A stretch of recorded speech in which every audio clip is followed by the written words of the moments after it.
And we are live. No Chill Live, episode 152. We got Julian here. We got Brian. Here We got Troy. We back. we are back. It is Libra season, guys. Oh, you already know what time it is. 152 of these big ones, pause, on the podcast shit. Make sure you follow, subscribe. We out here. We out here. YouTube, Facebook, Twitch, Twitter, Instagram, anywhere you catch your live content. And don't forget the podcast, all right? Make sure you hit up Spotify, YouTube Music. We are here for you. Yes, and you are here for us. Thanks for joining us. We love you all. Make sure you like this video, subscribe if you haven't already. And yeah, we have a bunch to catch up on, man. We've been gone for a little bit. We've only been gone for a couple weeks, but I feel like so much has happened. There's been a lot of drama, a lot of RIPs, a lot of political stuff. It's a crazy world out there, and we're just getting started. We are just getting started. What is it? 2024, about to be 2025 in the next few months, and it's been crazy in the 20s. Hell yeah, man! It's the final quarter, 2024, and we here fall. Man, I'm seeing K-Tronado on Friday. You know, I saw in Forest Hills, right? Yes, sir. I was looking at that. That should be a really good show. Yeah, both Friday and Saturday. Yeah, right? This is actually, I think, the 8th time I'm seeing K-Tronado, so I'm super excited. It never gets old. Oh my God, 8 times. All right, so you're seeing K-Tronado for the 8th time. Which one was your favorite? Man, I can't say that on camera. No, I'm kidding. Not trying to get you caught up out here. No, the best time was probably a couple years ago. He did the Brooklyn Bowl, like the bowl all by himself. Okay. You know, that was probably my favorite for sure. This one's by himself too, though, since it's in Forest Hills, right? Exactly. And he just released, his latest album, Timeless. We saw him with Charles Gambino. We did. So I'm excited. Yeah, man. We're in the fourth quarter. It's Libra season, man. This will be our only Libra season episode, unfortunately, guys. That's all right. That is all right. We're going to turn up. We're going to have a really good time because, birthday's right around the corner for me. 6 days. 6 days. Damn, man. October 8th. Make sure y'all hit the Cash App, hit the Venmo. Drop me something nice. Hell yeah. But yeah, I'm excited. Happy early birthday to you, bro. Many thanks. Many thanks. Everybody else, shout out Brian for his birthday. It's next week, but you took the day off for your B-Day, didn't you, man? Oh yeah. Self-care or listen, there's certain times in the year that I'm just simply not working. My birthday is one of them. Another time is any time we get to like that December 20th time period. I'm taking a solid 10 days. Like I'm not coming back until January 2nd or 3rd. Yeah. See you next year, guys. Yeah, exactly. So those are the two times. But really, any time that there's a holiday, and for me personally, my birthday is a holiday. Yeah. I don't blame you, man. It is what it is. I hope you're able to enjoy it because, we're not going to be here for a couple of weeks, guys, but we'll be back on the 23rd. But beforehand, we're doing another Euro trip, man. Actually, I'm getting memories from our trip a couple of years ago when we took No Chill Live. On your Google Photos, right? Yeah. Oh, my God. The same thing. I saw a lot of Oktoberfest posts and things like that on social media, and it was definitely making me reminisce. I had a really good time there. Shout out to Europe, Germany, Portugal, Spain, but we're gonna be hitting up a number of places. You're city hopping. Yes, you're city hopping. I'm gonna be in Greece. I'll do a couple different cities in Greece, but you're gonna be bouncing around. Yeah, me and the fam, we hitting up London, Amsterdam, Paris before we go to Athens and then the islands in Greece. So can't wait. It's going to be a great time, but we'll still be posting content, guys. Don't worry. And we planning something maybe for Halloween when we come back. We got a lot of plans for the fall. Yes, indeed. What else is coming back when we come back to the United States, man? That election's around the corner. It's right there. It is right. Literally, we are going to come back. And then I think right now we're essentially 4 or 5 weeks out, maybe a little less than 5 weeks out. Yeah, I think it might be something like that, 4 or 5 weeks. Yeah, probably almost to the day because I think it's November 5th. It's a Tuesday. Yes, indeed. Damn, man, did you catch the vice presidential debate last night, man? man. I watched a little bit, but it didn't have that that little bit of spice and flavor that you get with Trump and Kamala or with Biden and Trump. Like you just don't get that vibe with the VPs because at the end of the day, like they just along for the ride. They really are. Like they hit the campaign trail. They don't do too much aside from that. But it was a little dull for me. What'd you think? Man, boring. Shit was not fun. There was no manic energy. They're being very polite Midwestern with their, still taking shots at each other, mainly taking shots at, Kamala and Trump. It's just like, oh, your boy is terrible. Your girl is shitty. Like, I felt like Vance did a good job of making Trump sound semi-normal. The way he was talking, like, Trump doesn't mean this. And if Trump was there, I know he'd be like, no, I mean it. They're killing people right now. Like, dude, so it's different. It's crazy. And it's so funny because the media just keeps bringing up all JD Vance's old clips about him talking shit about Trump. Like, you said that he was the closest thing Americans have ever had to Hitler. Like, you said that he should never be in public office ever again. You said that you would never support him and endorse him. Like, all these things, and now you're his VP. You're his running partner. He says, you live and you learn, I was wrong, and he blames the media for tricking him. So he's supposed to... I don't know how that's an excuse. It's like, bro, you're a senator and you let the media trick you. That seems pretty weak. He said that when he was 35 years old, he was tricked by the media, and this man went to Yale. Like, let that sit in for a second. Like, come on, bro, that's pathetic, honestly. But hey, I felt like he did a good job for what he had to do. Like, try to justify a lot of that shit without challenging Trump. It's a hard job, but I was bored by it. We got some highlights from it though, right? Like, yeah, we've got a couple of highlights. Here's a highlight from both sides. On that debate stage a few weeks ago, a nearly 80-year-old Donald Trump talking about crowd sizes is not what we need in this moment. I loved him. For 3 years, Kamala Harris went out bragging that she was going to undo Donald Trump's border policy. She did exactly that. The only thing that she did when she became the vice president, when she became the appointed border czar, was to undo 94 Donald Trump executive actions that opened the border. Good for Trump Kamala. Had 4 years. He had 4 years to do this, and he promised you, America, how easy it would be.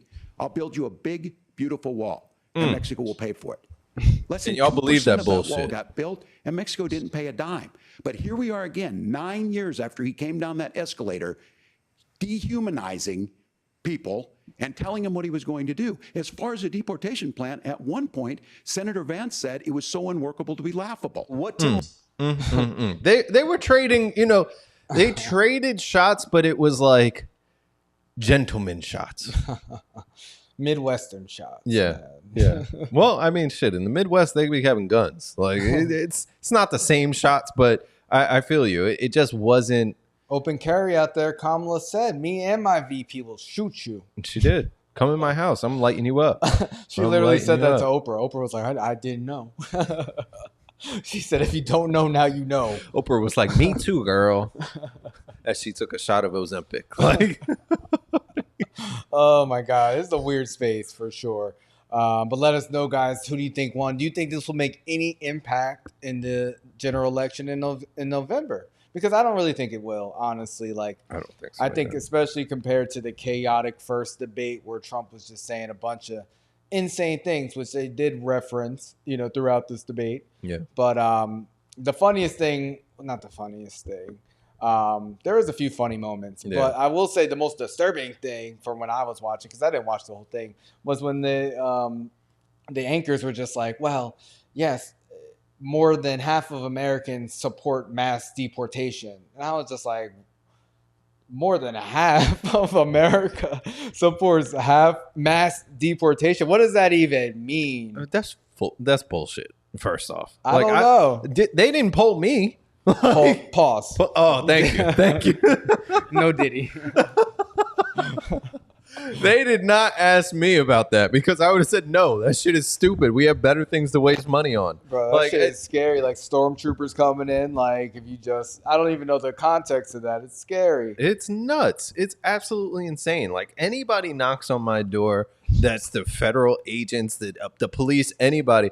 I'm not opening. You could talk to me through the door while it's still closed. I don't care. I don't have people hiding in my attic like this is the Germany in the 1940s, but I'm not opening my door for this nonsense. Like, what are we talking about? It's nuts, bro. It's crazy. Like a lot of their agenda. Sickness. Yeah, literally. But man, I don't know. Like they say the presidential race is pretty close in the polls right now, but Kamala, she's like narrowly beating Trump in like a few of the battleground states, man. Yeah, it's pretty interesting. They're saying overall that when the question is asked, who are you supporting in November's election for president, Kamala's at 49%, Trump is at 48%. Now, again, I don't know who they're polling, but we'll see. I never really trust these things, though. Yeah. I never really trust them because I just remember 2016 where everybody swore Hillary was going to beat the shit out of Trump, and it did not go that way. Yeah. I just think it's really hard because you have to assume when they're doing polling, it's either electronic or via the phone. And there's a lot of parts in America where maybe people don't have phones like that, or they don't have internet like that, or like you see all types of crazy stuff. Yeah. Yeah. It's crazy, man. Like, I don't know who's going to win. Let us know, guys. You think it's going to be Kamala or Trump? When we come back in a few weeks, we should have a little bit better of an idea, but I don't think we'll know until the night of, man. Yeah, I don't know. Right now, so the states that they have her leading in, they're saying Nevada, she's up by 7 points, Pennsylvania by 5, Arizona and Michigan, she's up by 3 points.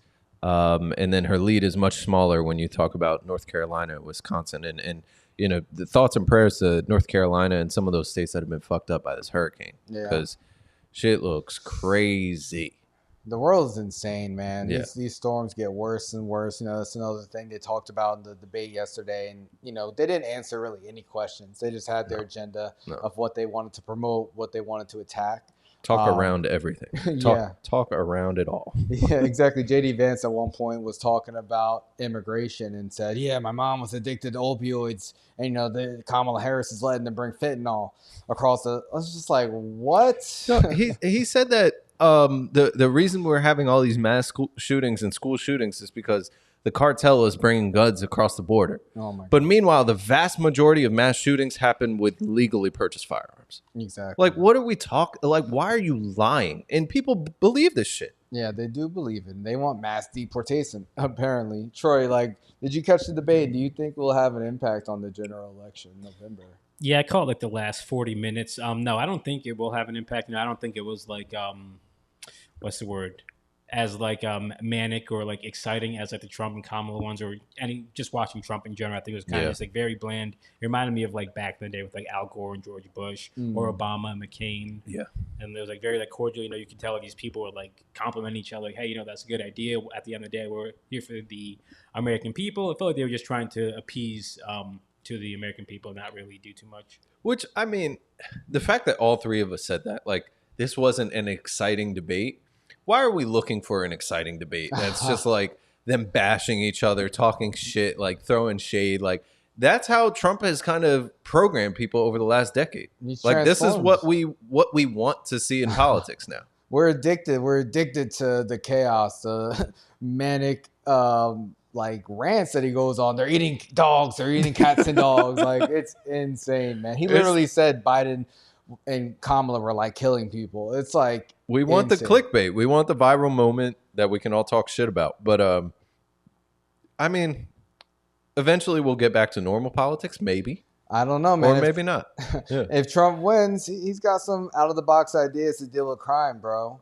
And I think you might like this idea because it sounds like Trump. It sounds like he wants to do the purge. I don't know, man, but he says we need one violent day to end crime. The former president floated an idea that shocked many, suggesting that police could put an end to crime with one really violent day.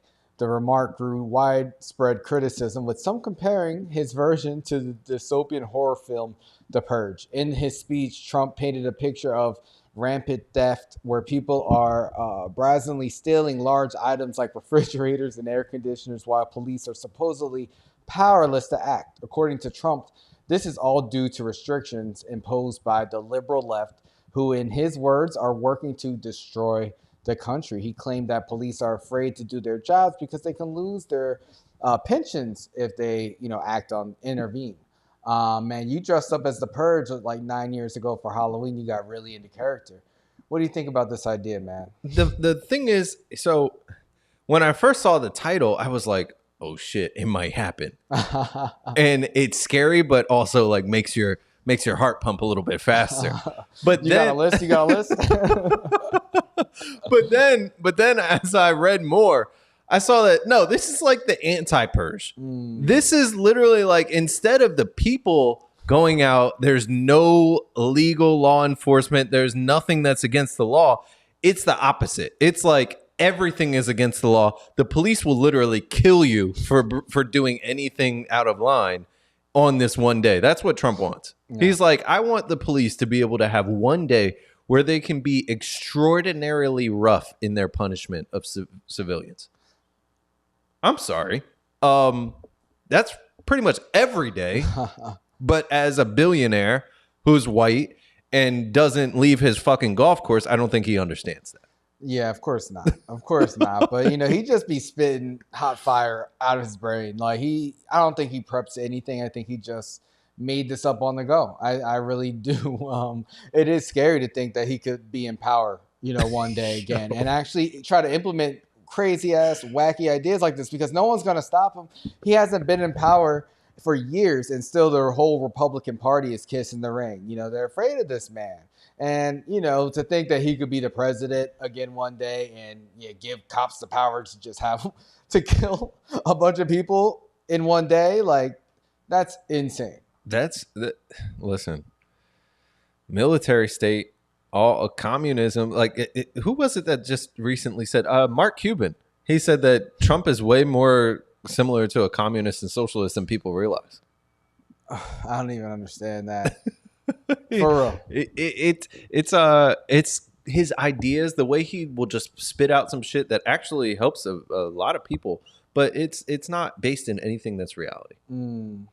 Well, I wouldn't call Trump a communist. I will call him a fascist leader who would definitely weaponize the military to do whatever he wants. And the Supreme Court said as long as he's president, anything he does cannot be criminal. So come on, guys. Let's see what happens. I mean, if Trump is president again, we would definitely have a lot more funny moments, but I think the world might end.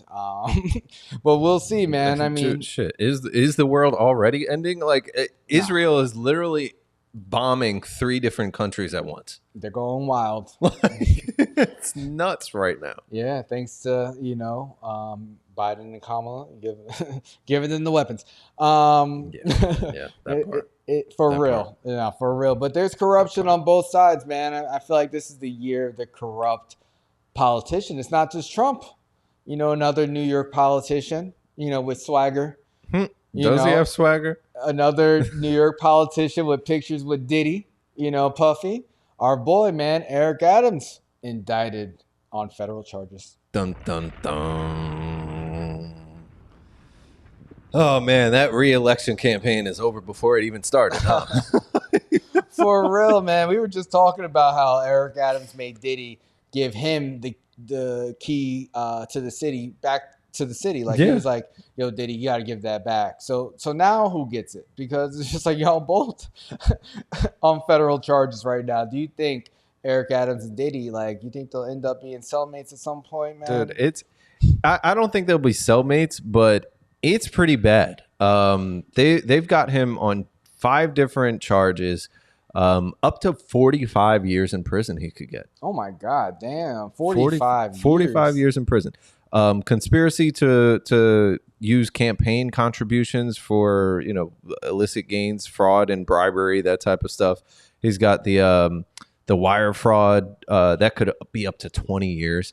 He's got 2 counts of soliciting campaign contributions from foreign nationals. That's the stuff with Turkey that he was doing. And then he's also got soliciting and accepting bribes. Wow. 10 years. I'm not surprised, man. The cop mayor was doing some corrupt shit when he's in power, and he was also doing this as he was campaigning. They said they've been tracking him since like 2014, man. And it's insane to think that they said what he took about like $10 million in total. Like what? Dude, I don't know. I don't know what's going on with our politicians right now. I mean, you figure in Jersey we just had Menendez. Yeah. He had to step down. He's pretty much done. There have been others like across the states. I know Baltimore, DC, they had like corrupt mayors and stuff like that. It's nastiness. Biden got the feds working overtime, man. He got the FBI doing record numbers, man. It's crazy. It's insane, man. But Eric Adams says he's innocent, man. He says, I look forward to defending myself and defending the people of this city as I've done throughout my entire professional career. Don't bring the city into this, Eric Adams. This is all you, motherfucker. Like, don't start saying it's me and everybody else, because that's not the case, bro. You got to take the stand yourself. And a lot of people who've been working under him, have been getting indicted. So we kind of knew this was coming, but it is shocking to see a sitting mayor, getting indicted while he's actually the active mayor. A lot of people are calling for him to resign. Do you think Eric Adams resigns? We talked about the governor of New York, Andrew Cuomo, a couple of years ago. He refused to resign when there was some sexual scandal with one of his secretaries came out. This wasn't even no federal charges. He ended up resigning. He did. Do you think Eric Adams will resign? It seems like he's not gonna. He's not going to for now, but the more information comes out, it's going to happen. He's going to have to. He's just going to have to. At a certain point, you've got to focus on defending yourself. Like, you can't split your time between, I'm still mayor of New York, but I'm also trying to fight the feds. Like, it doesn't work that way. Yeah. It's just like, I think about as a musician, like if you're somebody that sings and plays an instrument, sometimes you just can't do both because one piece is way too complicated for you to focus and really do the job you need to on the other aspect. Like you're fighting for your freedom at this point. 45 years, bro. That's the rest of his life, as a cop, a lifetime cop who then went into politics. That's top tier scammer.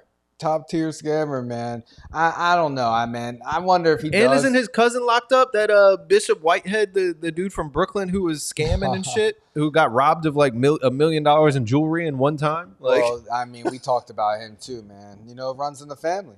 But man, I don't think he resigns. I think if he could be mayor from jail, I think he'll even hold on then. I don't even know if that's possible. If you go to jail, do you still get to keep your job? I don't know. I mean, listen, we've got a convicted felon who's running for president right now. Yeah. So maybe he can be the mayor even though he's got convictions. I don't know what the rules are anymore. There ain't no rules, man. This is America. Nobody cares. Like, it's nuts. This is the Wild West, man. I don't know. Let us know, guys. Do you think Eric Adams is going to go to prison? I think he will. Seems like enough evidence, for them to arrest an actor. For them to go through all this, mayor. right? Like, yeah, like he, the feds, they're like, what, 98% conviction rate? I mean, but at the end of the day, they got to prove it. They do have to prove it. You got to go through due process and all that kind of stuff. We see it with the Young Thug shit right now. Yeah. He's been in court for 2 years and been in jail for like 5, it feels like, and it doesn't seem to be going well for the prosecution. No. Yeah, free Thug. It's crazy out here, man. It is insane. Yeah, let us know, guys. What do you think about Eric Adams getting charged? Because I wouldn't say I was surprised. That's the fact that like he was doing a whole media tour. He was on the Breakfast Club. He was doing all these interviews, like trying to prep for his campaign that he's going to run. And boom. Of course. These people feel cocky. They feel like they can get away with whatever. Scammers are going to scam. You know, like it's never surprising to me, man. Especially when these politicians, they be doing shit that we're not aware of, man. This one Republican nominee for governor in North Carolina, man, Mark Robinson. Oh my God, our boy Marky Mark, he got caught out there, bro. Like they found some of the comments he was making on porn sites, man. Which I was like, how the hell did they get this information? Dog, the detective work on this, as I was reading this article, I was impressed. I was really impressed. Like the connections they were able to draw just by the way this dude was talking and posting on these different platforms was dope. It was really dope. This man, they found, he denies making these posts, you know, but these posts on these porn sites were made under a username that CNN was able to identify as Robinson by matching the litany of biographical details and shared an email address between the two. So he wasn't even really hiding it well at all, man. So it's insane, bro. Like, so what was some of the sites that? Oh yeah, Nude Africa. So he was on this website, Nude Africa, and his comments were sexual and lewd in nature between 2008 and 2012. So there was a message board on the porn site Nude Africa, and he was getting it in, man, which makes me think, man, I understand watching porn, you know, I understand having whatever type of fetish, but to feel the need to go into the message board after you watch the porn or before to just tell everybody how horny you are, that's a different level, man. I don't know if I want that guy to be the governor. The horniest. This dude, he graphically described his own sexual arousal as a 14-year-old. He talked about how he had a memory of secretly peeping on women in public gym showers when he was 14. He was like, I came to a spot that was a dead end, but had two big vent covers over it.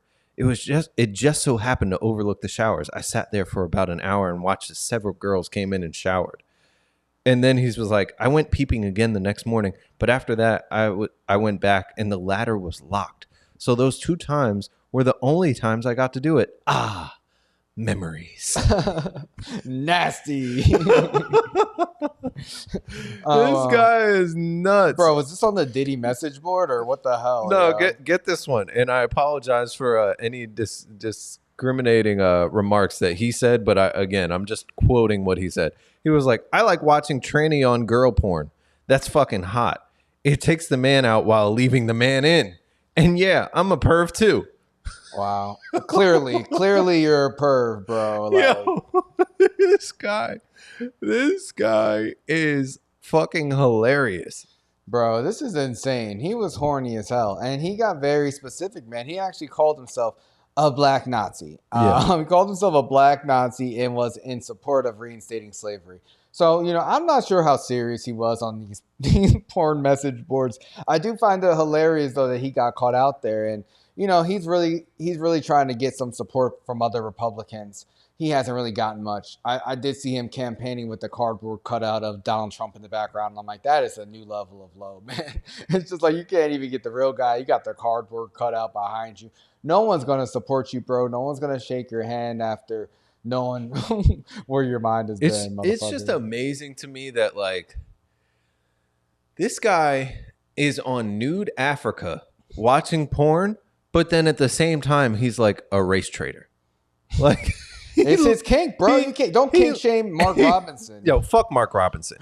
He said, this dude wrote, because he apparently hates MLK Jr. He said, get that fucking commie bastard off the National Mall. I'm not in the KKK. They don't like blacks join. If I was in the KKK, I would have called him Martin Lucifer Coon. Wow, that is unfortunate. You gotta stop reading his comments. I'm just listen. This isn't CNN's website. You gotta stop. As I was reading this, it was amazing to me. You won't stop. No, the journalism it was really impressive. I thoroughly enjoyed reading this because it was comical. It was really funny. But this dude, like, they connected all this different stuff. He put so much personal information up about himself. He put up like, oh, I've been married 21 years. And then they traced it to his Facebook where he posted the date that he got married. They put up his birthday, which was tied directly to the username from the porn website and tied it directly to his Twitter. Like, this guy is a complete dickhead. Well, I mean, oh, man. Yeah, man. Do you think more shit's going to come out, like, on politicians, who were doing things in 2008 and 2012 before they thought anyone could look this shit up? I mean, the data's still out there. You think we're going to see more of this? Because I think we are, bro. I think the avalanche is coming, especially like our generation, millennials. Like, but at least we weren't full-grown adults. Yeah, yeah. I definitely think it's going to happen more because people are not smart with technology, first off. I mean, we've seen Kevin Durant get caught with his sleeper account and shit like that, commenting and like in support of himself or talking shit about people. Like, there's definitely going to be politicians, people at all levels, even when you think about business, who are probably going to get caught for this craziness. I mean, they caught this guy because he used uncommon phrases that people usually don't use. He said, "I don't give a frog's fat ass." Wow. And they caught him saying that on the porn website, on Facebook, on Twitter. Like, then he says, "I don't give two shakes." He said the same thing on Facebook, on the porn website. He said, "Gag." I don't even know what this is. Gag a maggot. I don't know what that. Like, listen, he says guys, all these random things that he would say on one platform and then say it somewhere else. Yeah, guys, you got to be careful. Being based, being original, it can come back to bite you in your ass. Like, you come up with some wacky catchphrases, you use them everywhere. Just know someone's watching, especially if you want to run for governor one day. You a freaky ass dude when you on a message board fantasizing about like, what the hell is he doing, bro? I hope he drops out of the race. I feel like this is extremely embarrassing, but this stuff is really bad. It's damning. Like, it's the new normal, though. Like, honestly, like, if you're a Republican and Donald Trump is the face of your party, he just got convicted of like sexual assault. Like, where's the line? Why would anyone feel embarrassed to run for office at this point? There is no line. There is no line. I mean, this is a guy who has called himself a black Nazi, said slavery is not bad. Some people need to be slaves. I wish they would bring slavery back. I would certainly buy a few. That's a quote from him. He said, "I'd take Hitler over any of the shit that's in Washington right now." Like, the list goes on. Bro, is this Kanye's messages? I'm confused now. Listen, it sounds familiar. Sometimes it's hard to tell the difference. It's hard to tell the difference. But yeah, fuck that guy. Oh my God, Mark Robinson. I can't wait for him to lose. These politicians are freaky as hell, man. We talked about Robert F. Kennedy Jr., RFK. We didn't really talk about him because we didn't give a fuck about him or his campaign. No. But the streets talked to us about him. So he was getting some traction out there. I guess it was his name, being a Kennedy. Yeah. His dad was assassinated. His uncle was assassinated. And it seems like his character was assassinated because he was saying some real fucking wild shit on this campaign. But apparently, he dropped out. He said, "I support Trump." Trump added him to like his transition team or some shit. Whatever. But he was getting freaky too. He was sexting Olivia Nuzzi, New York Magazine reporter, man. He's getting one of the young ones. He's married. He's married to Cheryl Hines, from Curb Your Enthusiasm, and she's very liberal. She's a Hollywood actress. So a lot of her friends and even herself was like, I don't agree with a lot of the wacky shit he's saying about vaccines and other things. Mm-hmm. But this is a whole nother level of embarrassment because she pretty much, the reporter from New York Magazine pretty much said that she had an inappropriate relationship with Robert F. Kennedy Jr. while she was covering his presidential campaign. Apparently, they only saw each other once, but they were sexting and had like an emotional affair, as you call it, because she was engaged. He is married. What you think about this? Do you think that this happens more often than not, with reporters and high profile guys. You know, Troy, you're a Jets fan. You know, Brett Favre. He's notorious. Damn, he just tossed that ball right over to you. Brett Favre, man, he shot his shot. Yeah, that was embarrassing. Do you think that this shit happens all the time, man? I would say so. What do you think, Troy? Are you surprised by this? No, nothing surprises me. You know? And side note with Brett Favre, you see, he got Parkinson's. Oh yeah, tried to distract from that whole fraud thing. I mean, you know, Parkinson's sucks, but I mean, hey, don't fraud people, and maybe people feel bad for you. Yeah, I mean, those brain things with football players, I'm always like, yeah. I feel like they're related. I can't. I feel like when they announced it on the JBP, they played a video where somebody said that he's not a crook son, he's just a shook one. And I was like, oh, come on. Damn. Oh, man. But, yeah, shout out to Brett Favre. Thoughts and prayers for him robbing the state of Mississippi. Did I lose it there? Oh. No, but, yeah, I'm not surprised by this. I do usually think that this is something that we kind of tie to athletes. And people in entertainment, like actresses and actors and things like that. Think about Rachel Nichols with Jimmy Butler. Bro, those are rumors. It's not a real thing. But I'm saying everybody, that was a rumor that people ran with and still run with. Like, I'm just saying, even with Malika Andrews and some of the other sideline reporters and things like that, we say these things about women because either they're attractive and they're next to a millionaire basketball player, or because the millionaire basketball player is cracking jokes that are clearly double, triple entendres, like Dwight Howard liked to do. I think it's definitely something that happens. Yeah. I'm not surprised. It's crazy, man. Like them sexting and her having to, and to make this embarrassing announcement.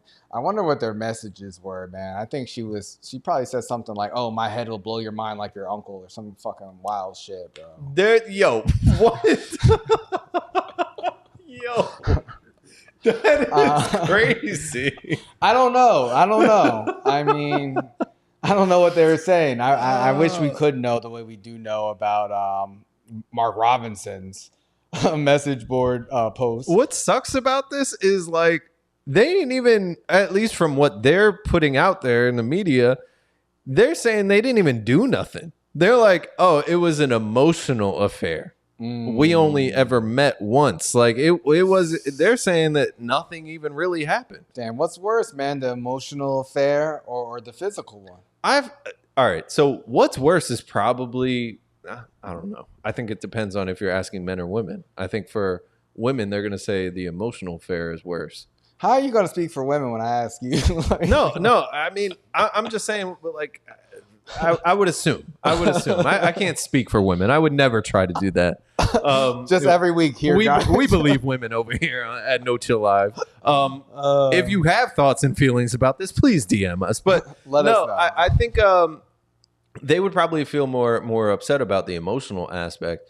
But men, I know for me personally, like, if I found out somebody cheated on me, like, she's getting dick down, like, no, that's a wrap. Like, it's done. Like, we're not.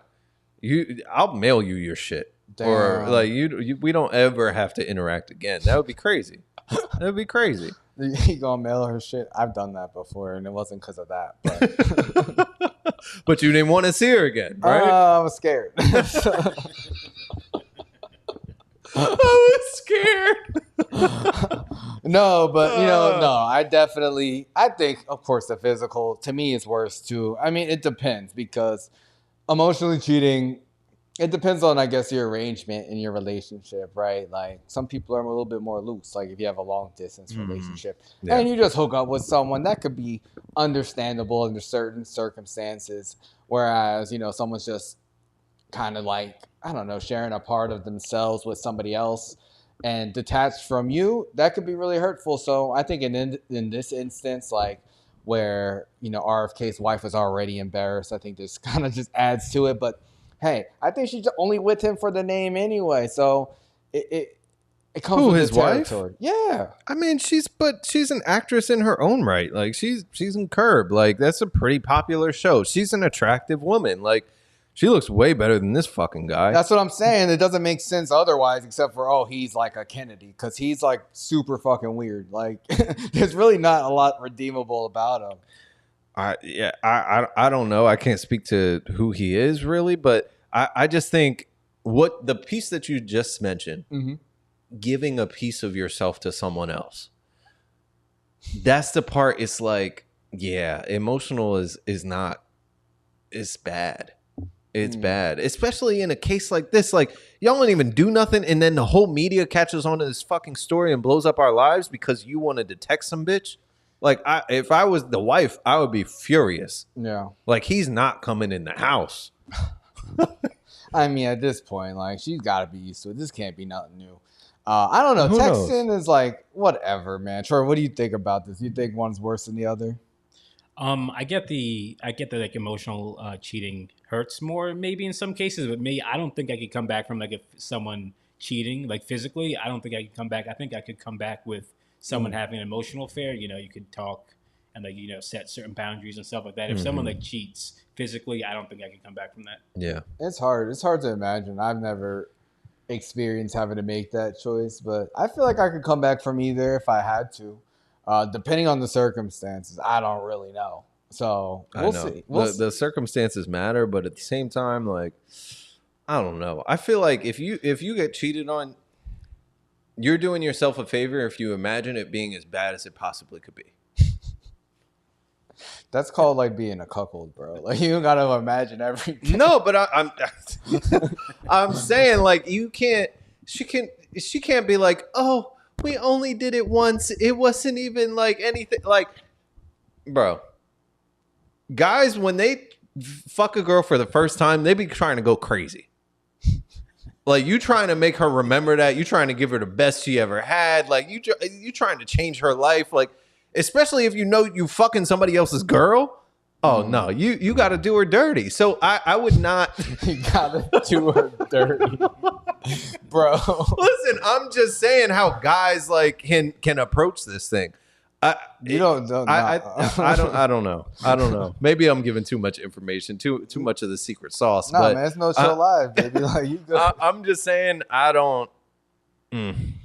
Yeah, she need to leave him. How do you think her fiance feels? Because I feel like I don't think they're together anymore. Probably because of this. Like you're saying. I mean, he's probably sick. Yeah. Especially RFK. You lose your girl to RFK. She's sexting him. I'm sorry. That's embarrassing as hell. Dog, this man's face looked like a 30-year-old leather couch. Like, there's no way. There's no way. No. That's embarrassing. No, that's unforgivable. That's worse than Usher like spinning her around and like grinding on her, and or Chris Brown taking the pictures. You know what I mean? No, like, Usher be violating at these concerts, yo. Did that happen when you saw him or not? Hell yeah. He broke out the cherries and everything and was like feeding them to chicks and pouring shots into their mouths and stuff like that and like having them dance and stuff. Like, he went around the whole arena on the floor. Okay. And then he was going to like the little VIP spots and like talking to people that were sitting on the floor and stuff. Like, Usher, the man is smooth. Yeah. You got to give it to him. But if that was my girl, no. You're not letting Usher put the cherry in your girl's mouth or champagne? You going to stop it? What would you do? That nigga better have one for me too. Like, pause. Like, you pause, man. You better be equal opportunity with the cherry. All right, bro. This ain't a Diddy party. Listen, I don't want that. I don't want that because my girl, she can tie the little cherries, the cherry thing in her mouth. I don't want that. Yeah, no, I don't like that. I don't know, man. That should make me uncomfortable. I don't really have I don't know. I can be playful sometimes, but I could also be like protective of certain situations. But it's hard. It's hard when I see people in that situation. I'm like, damn, man, I'd probably freeze up. I don't know, man. It's fucking Usher. I feel like you also don't want to be like that selfish. Like, all right, would you let any guy put a cherry in your girl's mouth? No, definitely not. At least I don't think anybody around here that isn't into that cuckold shit would. But at the same time, I love Usher. She loves Usher. And this is a once-in-a-lifetime experience. We've never seen Usher before, let alone together. Like, do you want to block that it's just a cherry. Man, I'm blocking that shit like Matumbo. R.I.P. R.I.P. to Kimbe. No, Usher. No. For real. Gotta get that finger wag. Pause. Yeah. I don't know, man. Let us know, guys. Is emotional cheating worse than physical? I think physical is probably worse, but it depends on the circumstances. You know, some people, think, just like having a hookup on like your bachelor or bachelorette is cool. Some people are not cool with that. I want to know how this even went. Like, how did he?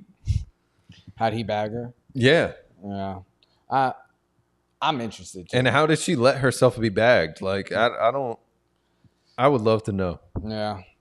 I love to know too, man. Some people put all their business out on the internet, so you don't have to ask questions, bro. Yeah. Like Cardi B and Offset, bro. They we talked about Cardi B being pregnant with her third child. She announced her pregnancy and her divorce from Offset in the same post.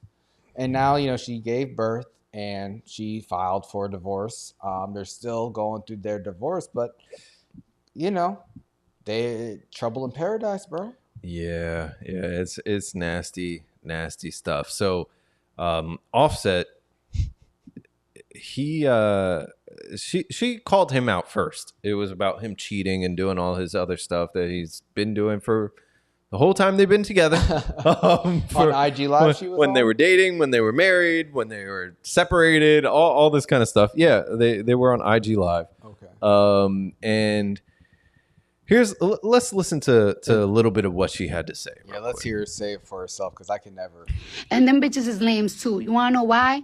Because you gotta fuck them bitches in order to get your ego to feel high. I'm too much woman for you. You know what I'm saying? I'm too much of a boss bitch for you. And I've always been too good for you. I've been too good for you. I've been too good for anything that is associated to you. So you gotta fuck other bitches to make yourself feel better. Because I make you feel so low about yourself. And them bitches is lames too. Yeah. So Cardi says that she's too much woman for Offset. For her husband. Yeah. Too much woman for him. She's always been too much woman for him. I previously made comments in this area, and I wondered whether or not she was enough woman for him, and whether or not she did have that good, and all those types of things. I don't want to do that right now. You don't? We made a meme about that. We should repost that. I don't want to do that right now. Okay. But she's been putting up with this for as long as they've been together. They've got 3 kids now. One is 6 years old, the other is 3, and the other was just born literally in like September. She filed for divorce in August, right before the third child was born. And then tail end of September, this is what's going on. They're going back and forth. He's cheating and having sex with women, as Cardi said. And then Offset, he takes to the internet to respond. Oh, on her IG Live, right? He jumped in the comments in front of everybody, bro. Yeah. He said that you fucked with a baby inside. Tell the truth. Tell the truth in the Will Smith Nigerian accent from Concussion. Tell the truth. Yeah. And then shortly after that, Cardi just went right to Twitter and then in all caps said, "and did." Wow.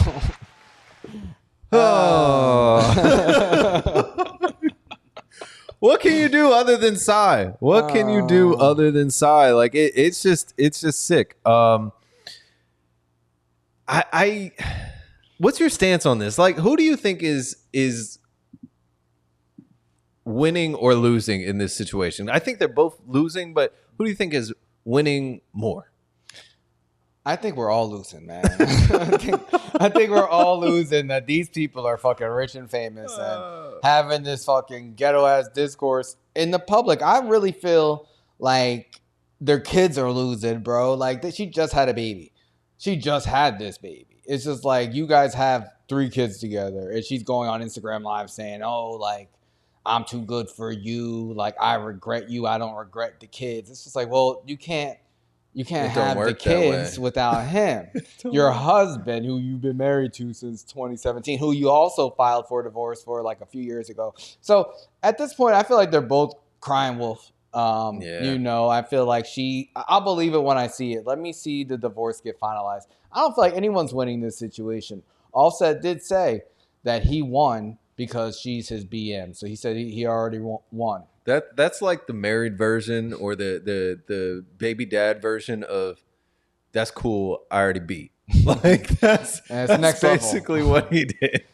Next level. He got 3 kids with her, but you know, do you think anyone's winning this?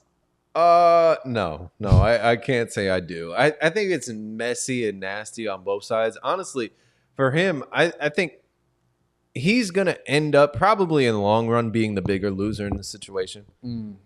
Just because in terms of cachet when it comes to the industry, I don't think, you know, he's got more hits, but I don't think he's on the level of Cardi from an industry like standpoint, her notoriety, who she is. Like everybody loves Cardi. Everybody don't love Offset. A lot of people don't like, especially her fans hate him because he's been doing this since they've been together. It's been public. It's been messy, as you said. Really what messy. Do you think about his accusation saying she fucked with a baby inside? Like, what do you take from that? Because I thought that was pretty shocking, knowing that this is a newborn baby. And it's just like, why would you even comment that, knowing that this kid has to walk around? Blew up his own spot. That's one of the things I feel worst about this whole situation, and I wish they would both stop it, is because you've got 3 kids. They are going to have access to the internet. They're going to see what's been going on for the last 7-8 years. Yeah. Like, they're going to know that their dad ain't shit. They're going to know that their mom ain't shit either. Allegedly. Like, I just, it's really nasty stuff. For Offset, I think he's stupid to even publicize that if it is true, because Cardi never put it out there. If she was fucking around on him while she was pregnant, she never said that. Nobody knew that until he posted that on her live. Yeah, but he did that to embarrass her. Do you think that's more embarrassing for him? Why? Why is that embarrassing for him? Another nigga's dick is just slapping into your kid's head inside of her vagina, like inside of her uterus. That's embarrassing. No, that's more embarrassing for him, in my opinion. No, it's not, because he's trying to make her look shitty in front of everybody. Because he's been the one who's been like caught out there cheating and been put on blast. He's been the one who's had to publicly apologize. So now he's like, "Oh, the tables are turned. You're doing nasty shit too, dog." And do you think? What do you think about one time? If it is true, which we don't know that it is, she said that it is. She said and did, but who? Maybe she did. But honestly, who cares? This dude, again, he's been cheating the whole time they've been together. She keeps taking him back. She gave him 1, 2, 3, 5 million chances. And then I thought you were going to say dollars. I was like, probably. Probably that too. He's come back. He does these big gestures. They get back together. They come back together. They're divorced. Then they meet up together. They have the baby. Like, all this stuff is nastiness. But for him, if it is true, if she did this to him while she was pregnant, you reap what you sow. What do you think about having sex with another man while you're pregnant with another man? Oh, that's nasty work. That's nasty work. You think so? Because I feel like it's a little bit nasty too. Like you can't wait a few months. Yeah, it's more than a few months depending on when she did it. Like, I wonder if she had the big belly. If she had the big belly and fucked another dude, that's insane. If it was like, oh, I'm 2 months, I'm not really sure, then it's like, all right, I'll give you a pass. But it's just, I mean, when they filed for divorce, she said that they had been separated for 6 months. Wow. So she probably like got pregnant maybe a couple months before that. Maybe.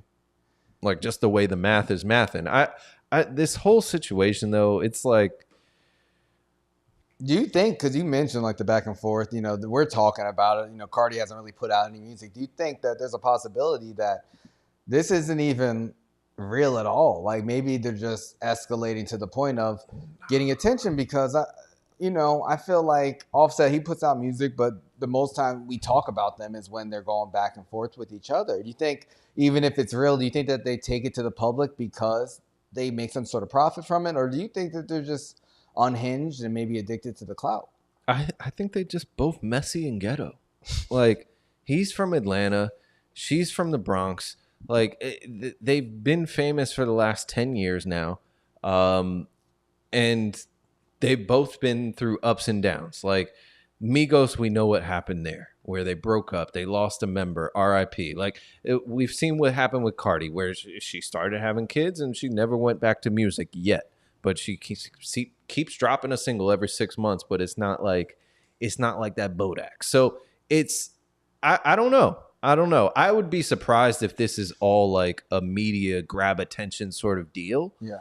I think this is extreme to be like that sort of media manipulation, playing those kinds of games.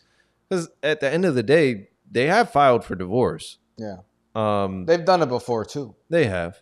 And honestly, you mentioned them being ghetto. We see people do this with no celebrity. Like, when people see people on social media putting all their business out there on Facebook, nobody asked to know this. Yeah. So I feel like it's just a symptom of society more than anything. I do think that they benefit from it in some way because I think they are addicted to the clout.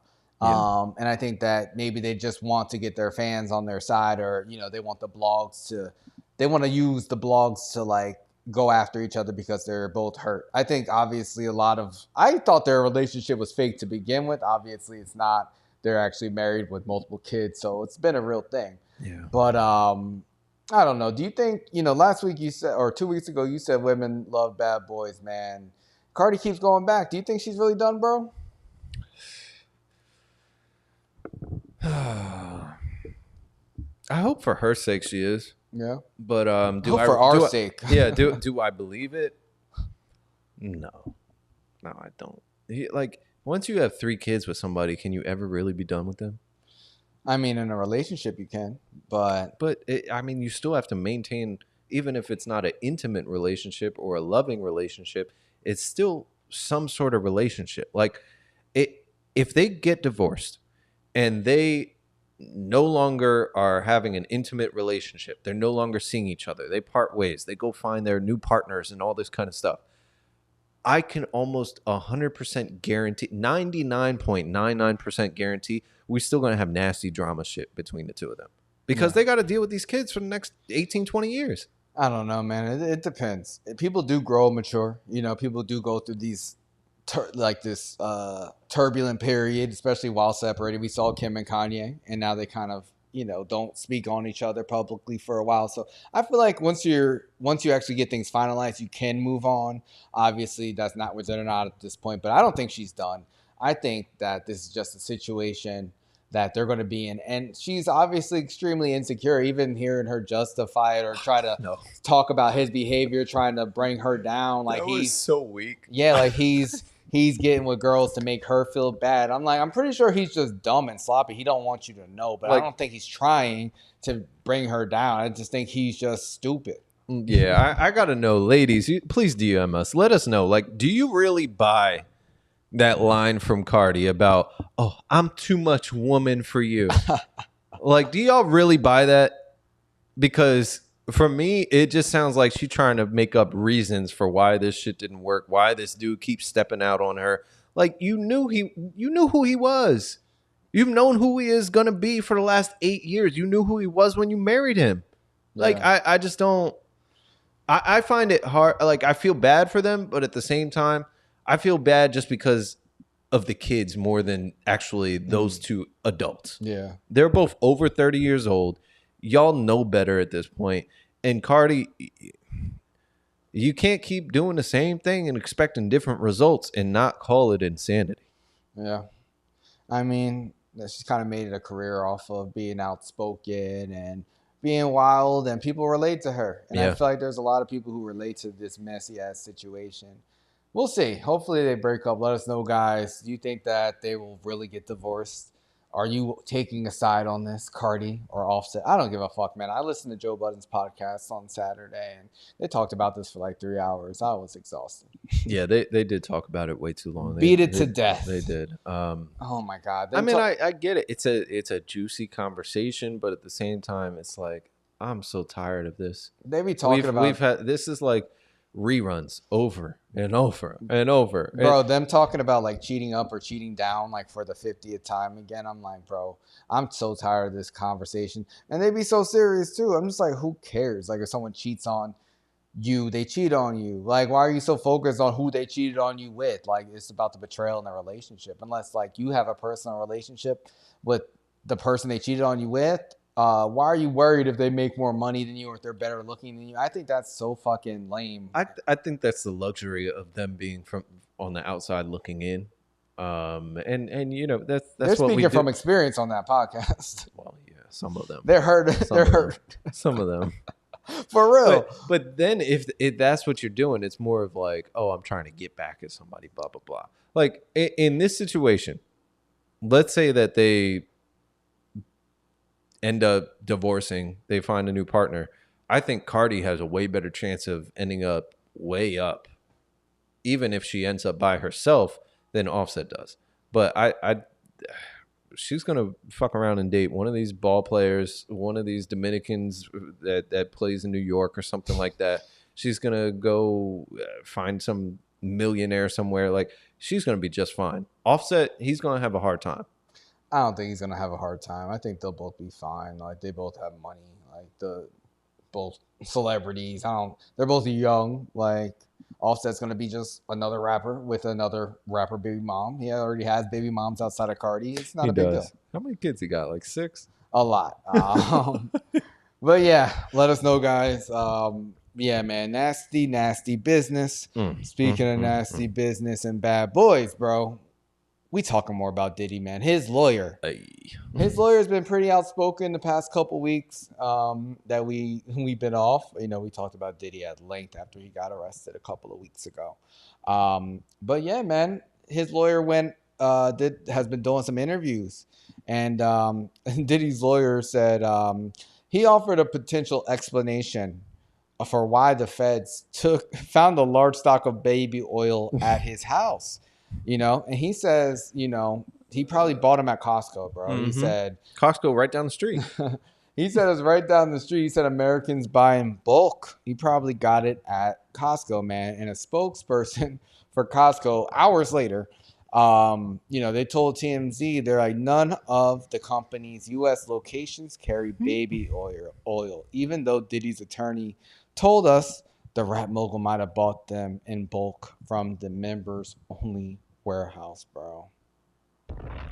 Costco went out of their way to be like, nah, we not in this Diddy RICO case, bro. Don't blame us. His lawyer also said that, you know, Diddy can't wait to testify, man. He's expected to take the stand in his own defense in his upcoming sex trafficking and racketeering trial. Do you think this lawyer is helping Diddy or hurting Diddy? Listen, I think this lawyer is trying to get as much money as he can before this nigga gets locked up for the rest of his life.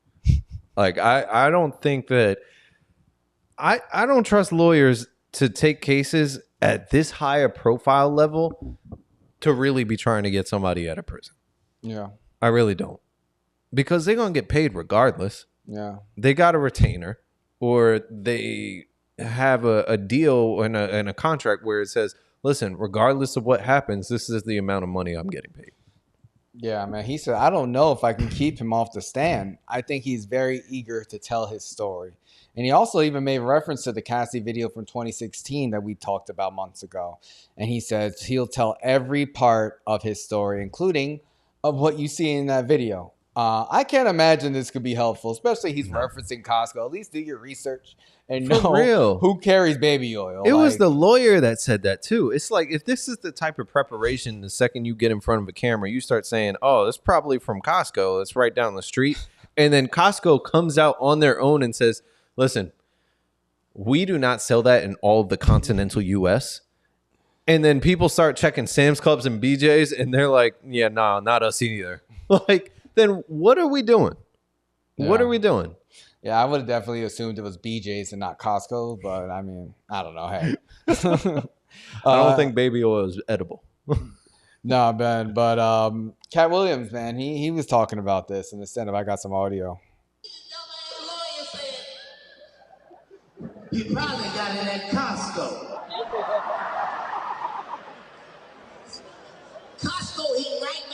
don't even sell, baby. Oh my God. It's already a joke. Yeah. Do you think we see Diddy take the stand? And like, why is he so eager to tell a story? We already saw his apology after the Cassie lawsuit, him denying all of these accusations. Then we saw his weak ass apology after the video of him beating the shit out of Cassie in a hotel came out, and he went on Instagram Live and, you know, he rubbed his face. He looked tired and he apologized for the man he used to be. Do you think him taking the stand is going to be good? Because for me, I'm like, from what we've seen, I can't imagine. Listen, I think that all of this is bad news for Diddy. Yeah. I don't see any world where the feds hit your place in the spring, wait 6 months, and then come tell you, yo, you better walk in here. We coming to get you. And you turn yourself in, and you're just going to be like, oh, I'm getting away scot-free because I'm going to hit the stand. Like, there's no world where that's a good thing. His lawyer looks like he's already ill-prepared for this. And they should have been preparing, like, you would think. The second that you got a $30 million request from Sierra, or Cassie, excuse me, saying that you wanted to get paid off because, or else I'm going public with all this information, you should have been ready. And now look at it. What, 120 other people have come forward now? Yeah. 120 accusations. This is Deshaun Watson on fucking steroids, bro. This is way worse. Like, this is like, I don't know. This is gonna go down as the case of the decade. I mean, he might outdo Epstein. Oh, for sure. I don't know, man. I mean, we never got to see Epstein go to trial. We never got to see him go to trial. We never even got the full list.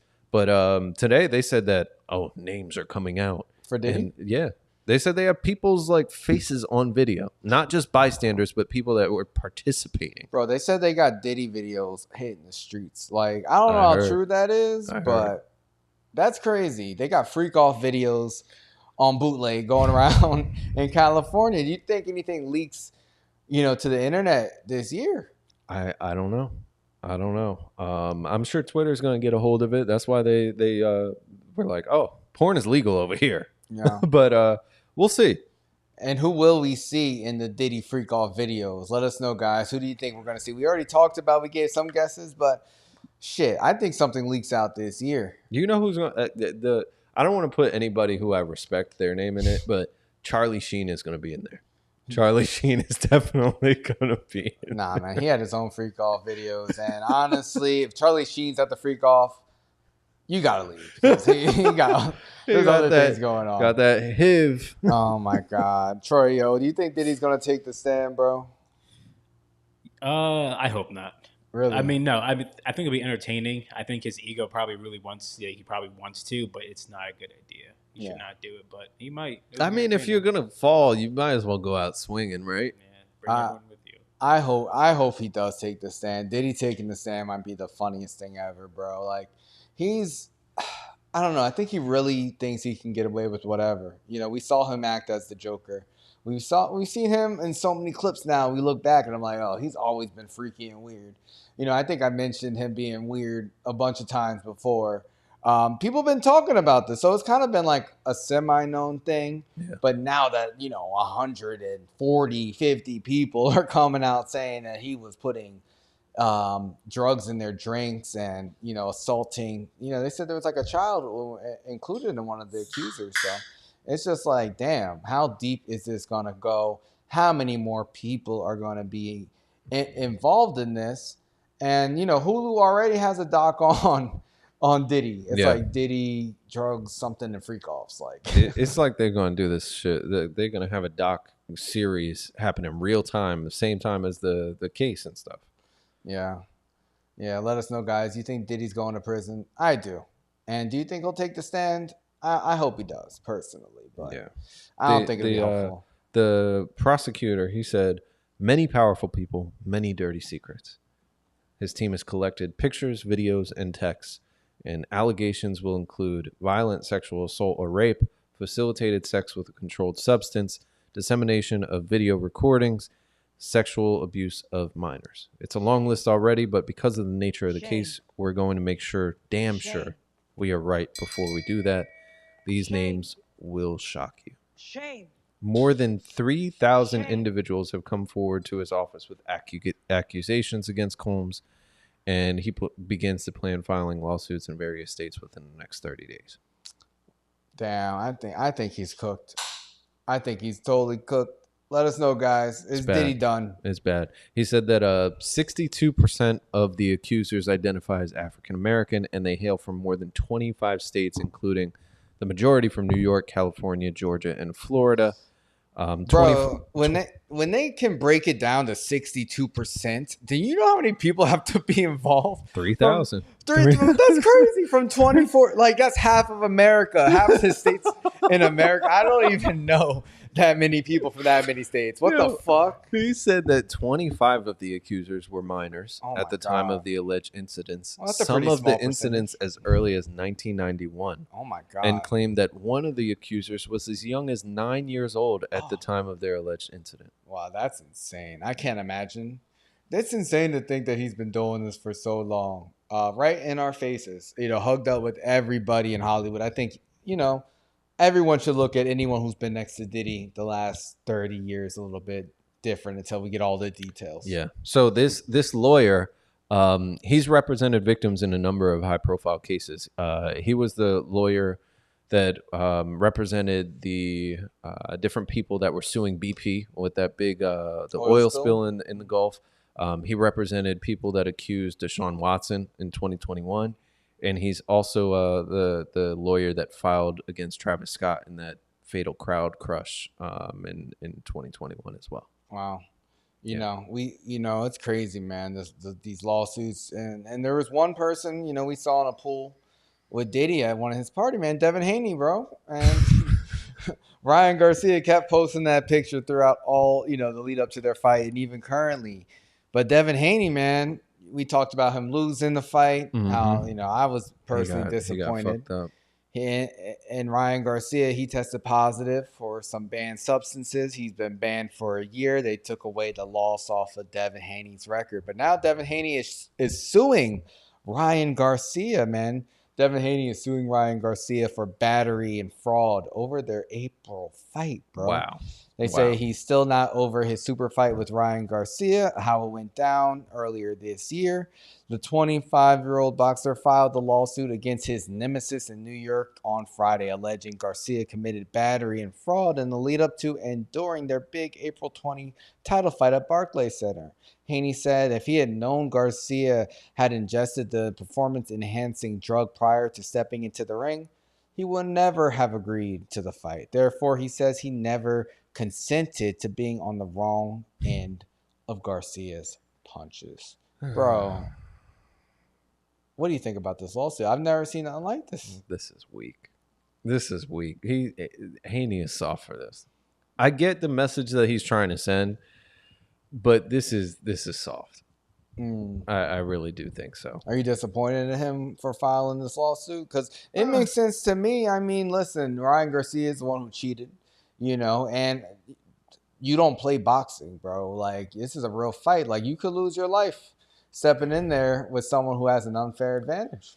You could, but at the same time, like, it would be different if there was a physical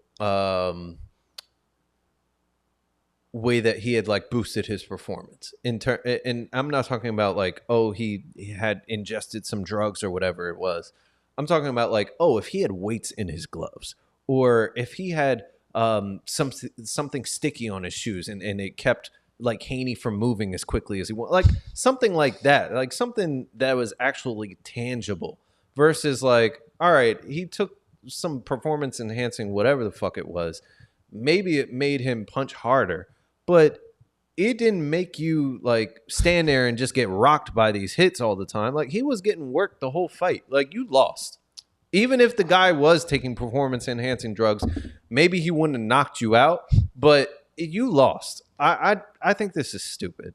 Bro, you saying tangible as if like putting sticky shit on someone's shoes is tangible. Like, what? Like, this is not wacky racist, bro. Listen, it's illegal in baseball. it didn't happen though. Like this was a banned substance. And that's what I'm saying. Like it's a banned substance. Like he consumed something he wasn't supposed to. For a reason. It's banned for, we went over like how this benefits and helps muscle growth and other things. And it does. We talked about Ryan Garcia like going hard and drinking mad alcohol party and like how is he doing all this and still look this good when he's fighting? So if I'm Devin Hainey, I'm like, fuck that too. Especially, I don't even think they're going to get a rematch. And now Ryan Garcia is saying, I want Terrence Crawford since Canelo don't want to fight him. Do you think we get that fight next year? Because Crawford also doesn't want to fight Spence again. He really doesn't have too many options. He wanted that big Canelo fight. Do you think we get Ryan Garcia versus Terrence Crawford next year? If he fights Bud, then he's going to be retired in that fight. You think so? Yeah, Bud they're on a completely different hemisphere. Like there's no way. There's no way. Crawford. Listen. Crawford will hurt him. Yeah. We haven't seen Crawford knock somebody out in a minute, but he's going to knock Garcia out. I mean, we saw what he did to Spence, so that was nasty work, man. Exactly. So I don't like it from Haney because then it gives anybody an opportunity. Okay, if somebody's overweight when they come and you still decide to fight them and then they whoop your ass, then it's like, oh, am I going to sue you for battery now because you were overweight, you didn't follow the rules? Like I just don't really like it. Well, if you're overweight, you still have to you have to agree to the new terms of the fight before you fight. He never agreed to fight a guy who was taking banned substances. Performance enhancement. I get that. I mean, but I don't know, guys. I've never seen nothing like this. I don't think there's not a precedent for this. I don't think so.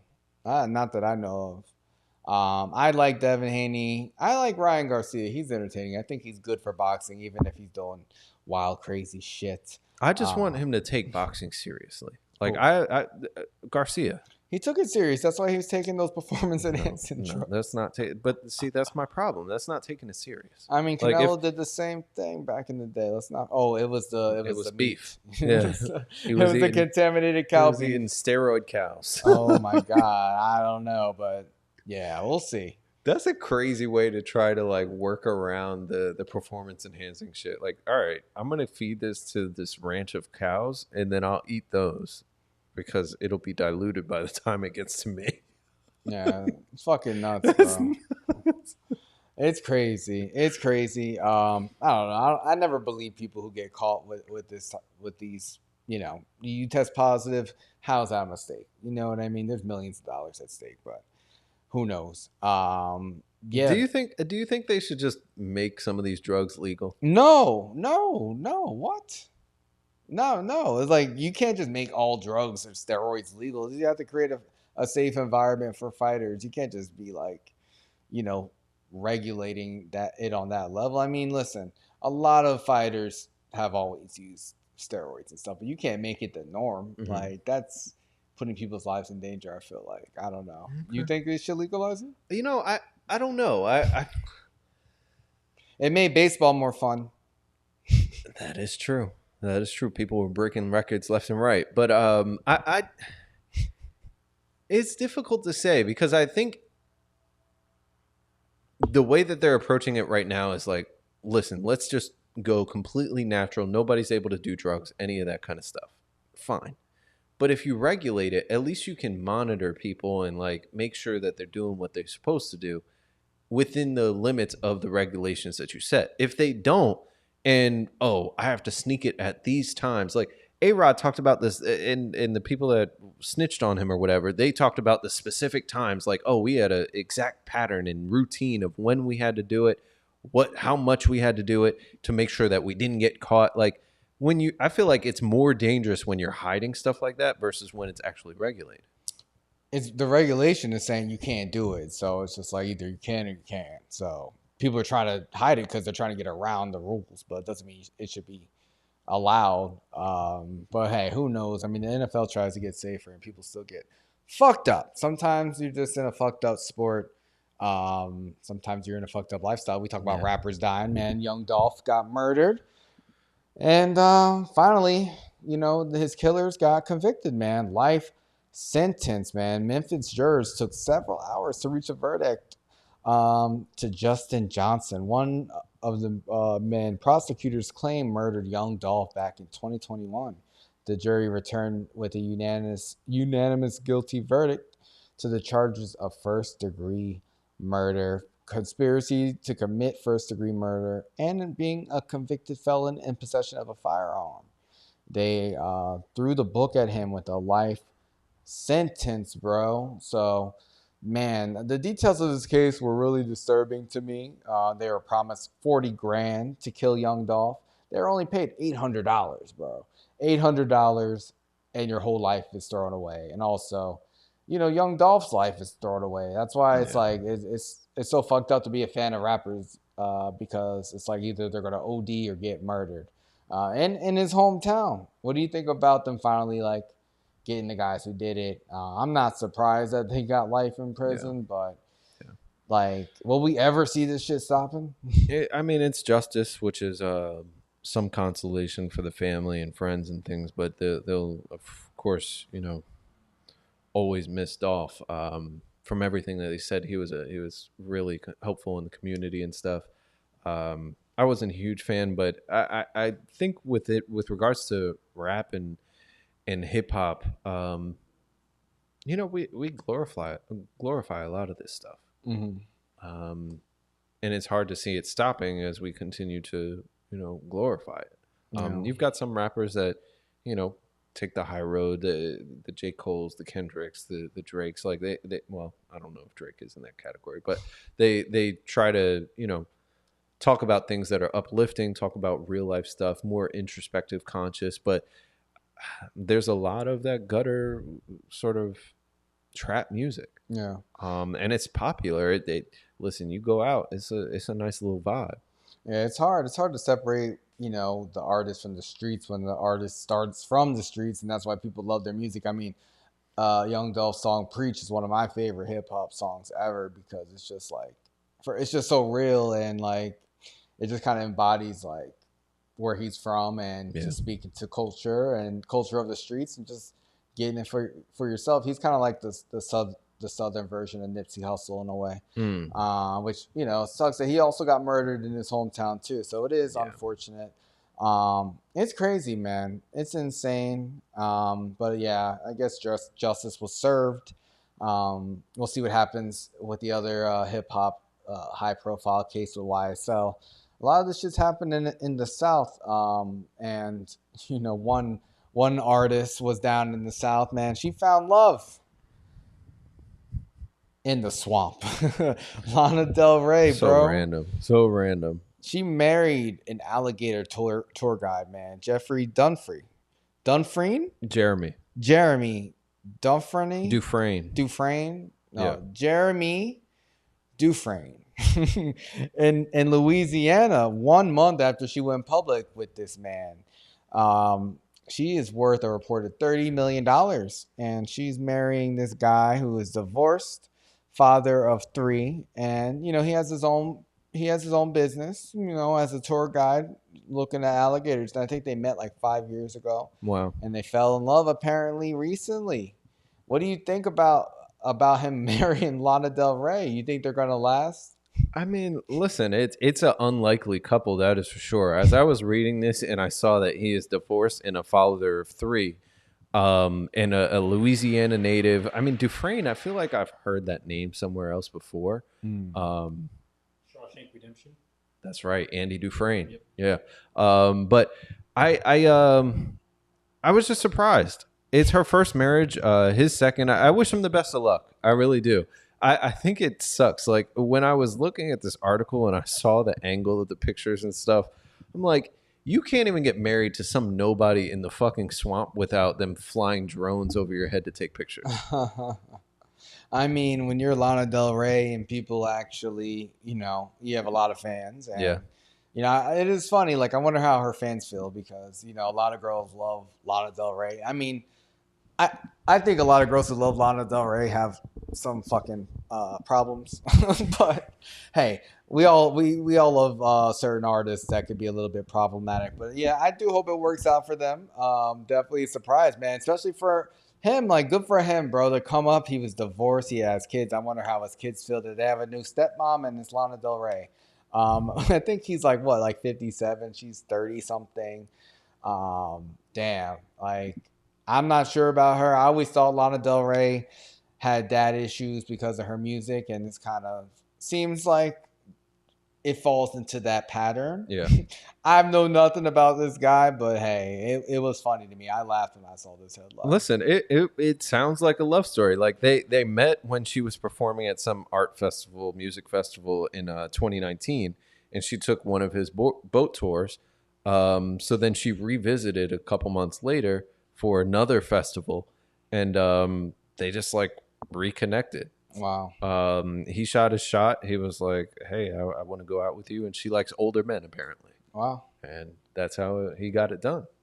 Don't ever give up on your dreams, guys. You could be a divorced alligator tour guide, and you could still find the love of your life, and she could be a millionaire, and, you know, you could live happily ever after. We'll see what happens. But yeah, I did laugh at this. I'm not going to lie. Such a random pairing. Like, there's pictures of this guy kissing fucking alligators. Wow. And now he's putting those same lips on Lana Del Rey. Damn. Anything is possible. Shout out to Kevin Garnett. That's right. That's right. Yeah. I mean, you see famous guys like marrying women from all types of livelihoods. It's not, you know, looked at the same way. Yeah, you know, Tiger loves the nannies. Shout out to the nannies and au pairs out there. Love you too. But it's always funny when the opposite happens, especially when it's Lana Del Rey. She has a lot of fans out there who were definitely surprised by the news, but I'm sure they'll be supportive of this relationship. I remember, wasn't she like working in like a cafe at a certain point? Like, she does the most random shit. I have no idea. He calls the gators his Cajun yard dogs. Aw. Yeah. Yeah. Oh my God. But yeah, speaking of random shit, bro. DJ Khaled. Man. I love this video when I saw it. I really did. It was hilarious. Let's give you guys a quick look, and then we'll roast him up a little bit. Look, we gotta tell them what's going on, because DJ Khaled decided to go crowd surfing. Yeah, he really did. So this was leading up to the Colorado and University of Central Florida game, which, if you didn't catch it, it was great. Colorado beat the shit out of UCF, and Khaled, he almost killed a few people with this crowd surfing.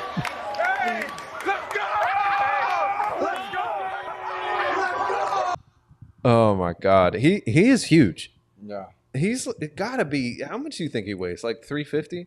Probably. I mean, he's not that tall, but he is huge. He's very wide. Yeah. It's so sad that he jumped on those people. You could see the fear in their eyes. I know. Like, honestly, I think people were really scared that something bad could happen to them.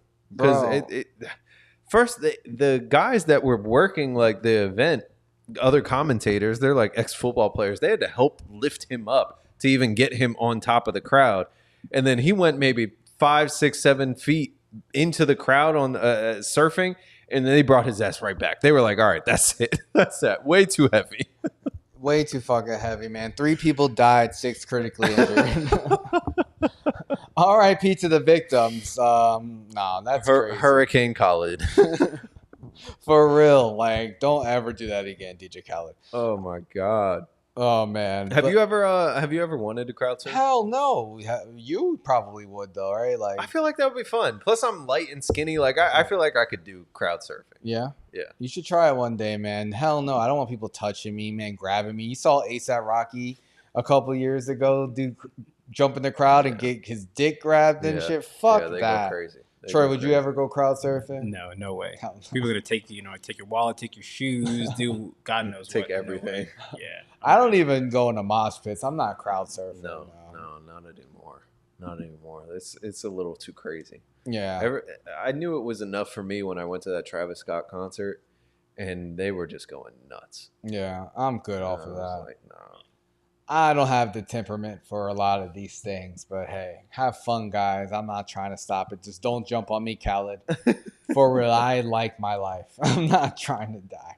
Oh man, that's really heavy too. Like a lot of people don't work shoulders like that. Like to hold somebody up like this that weighs 350 pounds and he's spread out. Like no, hell no. Hell no. That's a lot of teamwork with complete strangers in a crowd at a football game that are all drunk. Like, no. Yeah, that's no fun. Ballsy decision by him, though. In the start of the video, he's telling them, "Don't drop me. Don't you drop me." I'm dropping it. If I'm doing a lot of nerve, DJ Khaled. If I'm doing a trust fall with him, I'm just letting him hit the ground. Sorry. Oh yeah. Sorry, bro. He'll bounce right back up. There's a lot of insulation. He'll be fine. For real. Oh, my God. Shit, speaking of bouncing back, man. Yay. He's bouncing back, bro. He said, I'm taking my talents to Asia. He had the giant show in South Korea, and then he went over to China. Wow. So he's doing a bunch of really interactive giant shows out in Asia. They look like a lot of fun. His set list looked chaotic and crazy, like 70 songs. And he also announced a new album coming out, man. He said, I got a new album coming out. The album's called Bully. And he sang a song called Beauty and the Beast that's supposed to come out in this new album. Now, he released Vultures 1 and Vultures 2 this year with Ty Dolla $ign. He did. He's an independent act at this point. Do you think that we get a third Ye album in 2024? I don't know that it'll come out this year. I think he's announcing it, but he's having fun in Asia right now. It'll probably be 2025, I would imagine. Oh, so you do think it's going to happen, though? I think it'll happen. He's been more consistent with actually dropping stuff. Like when he says something's coming out, it seems to be coming out. Now the timeline, that's up for interpretation. That's going to move back and have some delays, but he's been a man of his word with at least the music coming out. Now, we never got Vultures 3. Maybe this is what would have been Vultures 3 with Bully. I don't know. Yeah. I don't know. I don't know either. But we'll see. I do hope it comes out. I need to go back to Vultures 2, actually, because it was getting better as they were making updates. Mm-hmm. But, I don't know. The Vultures 1 I really enjoyed earlier this year, though. Yeah. It was good. I never went back to Vultures 2. For me, I don't know. I just expect it to be right the first time when it gets dropped. I know he likes to do this it's living music and I'm constantly updating and making it better, but I don't know. Once you release it to me, I want it to be the finished product. Yeah, I think a lot of people feel that way because it's just like, okay, you anticipate something. He says it's going to drop, and it drops on a random time, on a Saturday, not on a Friday at midnight like everybody else. And, it's unfinished. When you listen to it, it kind of discourages you from going back to it. Yeah. I hope this next album's good. I do hope he releases it this year. I'm more looking forward to, Ye touring in the U.S. again. Hopefully next year that'll be able to happen. I know he's been doing these listening parties, which look pretty cool, but I want a real concert. I want him to go back to that, and that's what it seems like he's leading up to. He's probably prepping for it. I mean, listen, 70 songs in China, and it's his first time back in China in 16 years. Wow. At least performing. Yeah. That's impressive. And he did spend some time growing up in China too, so it's like he's back there. Mm-hmm. Troy, what do you think about him announcing this new album? Do you think it's going to come out? And you think we see him tour again anytime soon? Yeah, I think he's going to tour soon. If this is going to come out, I'm honestly not sure. No, he has been consistent. I did not think Vultures 1 or 2 were going to come out this year, and both of them did come out. So, Who knows? Honestly, though, I still haven't listened to either Vultures projects. I'm probably, if this gets really good reviews or I hear a song on the radio or something, I might check it out. But I haven't really been looking for new Ye music in a while. Yeah. I feel like the last few months, it's probably since the beef, I haven't been running to listen to anything really. There's been some projects that I've been like, oh, I saw this just came out. Let me give it a listen. But I don't know. I feel like that was the high point of the year for music. Yeah. With Kendrick and Drake, and now that's done, I'm like, let's wrap up the year, chill out. It's Q4 anyway. Not that much music is coming. We'll see. I mean, Future just dropped a new album, went #1. Did you listen to it? I listened to Mixtape Pluto. It was called. Yeah. I listened to like half of it. It was good, but typical shit. Like I don't know. All Future's projects are really like similar. This was trap heavy. Like I know he's mixed it up with trap and like the R&B melodic stuff. This one felt like I didn't even finish it. Maybe the second half might be more melodic. I don't know, but it sounded good. But it all just start to blend in together. And that's the thing with Future. It's like, bro, you already dropped 2 projects this year. Like, both were solid. The first one was great. Second one was solid. This one, I didn't even try to listen to it. I'm just like, I've got enough Future to fucking last me the rest of my life. Like, I don't hear the mix up. Like, you know who I would, if I found out, in the next couple months they're dropping an album, 2 Chainz. I would love to hear another 2 Chainz project. See, like I don't care. Like I don't really look for projects from, I don't know, like I look for more like new artists and just kind of like legacy people that I haven't heard from in a while. Like I mean 2 Chainz, I feel like I haven't really thought of him too much. He kind of, I really love Pretty Girls Love Trap Music. Oh, that's my favorite 2 Chainz project. Yeah. That's the one that like, because remember, I used to talk shit about 2 Chainz all the time. That was the one that like converted me. Yeah. But College Grove, the second one was really good. Him and Wayne, they did their thing. But I want to hear a 2 Chainz project. But this was Future's third #1 in a year, which is a crazy accomplishment, especially in the climate today when people are just dropping projects and it's only selling 15, 20, 30K, like big artists. Well, people we thought were big, but it just seems like the demand's not out there. So for him to do that 3 times this year, 2 times with Metro, 1 on his own, I think that solidifies him. I mean, we were talking about like who's the top rappers now.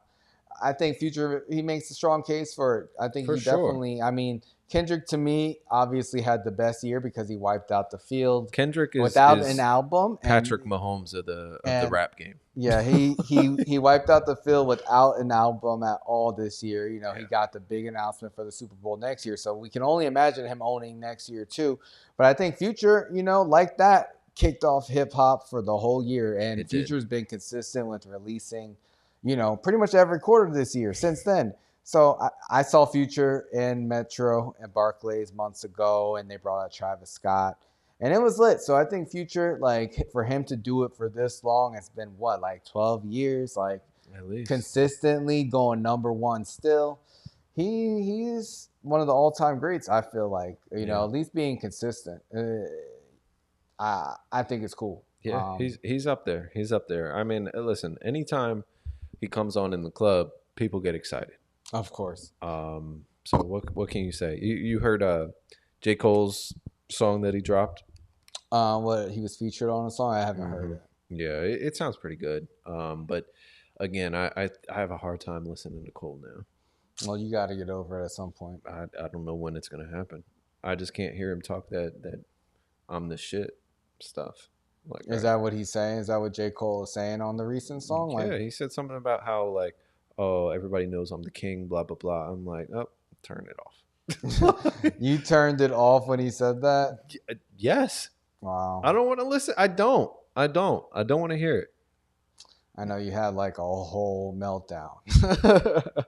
Like, it's documented, man, how upset you were. And you're still not over it, bro. Like, I don't care. Like, J. Cole, I really like the song he has with A$AP Rocky.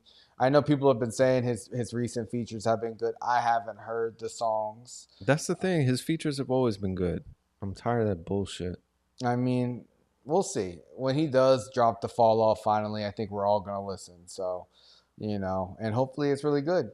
So whatever, take your time. I always want my artists to take their time. You know, Rocky, I was really disappointed when he pushed his album back, and hopefully we do get it this year. But as long as it's right when it drops, like, I'm happy.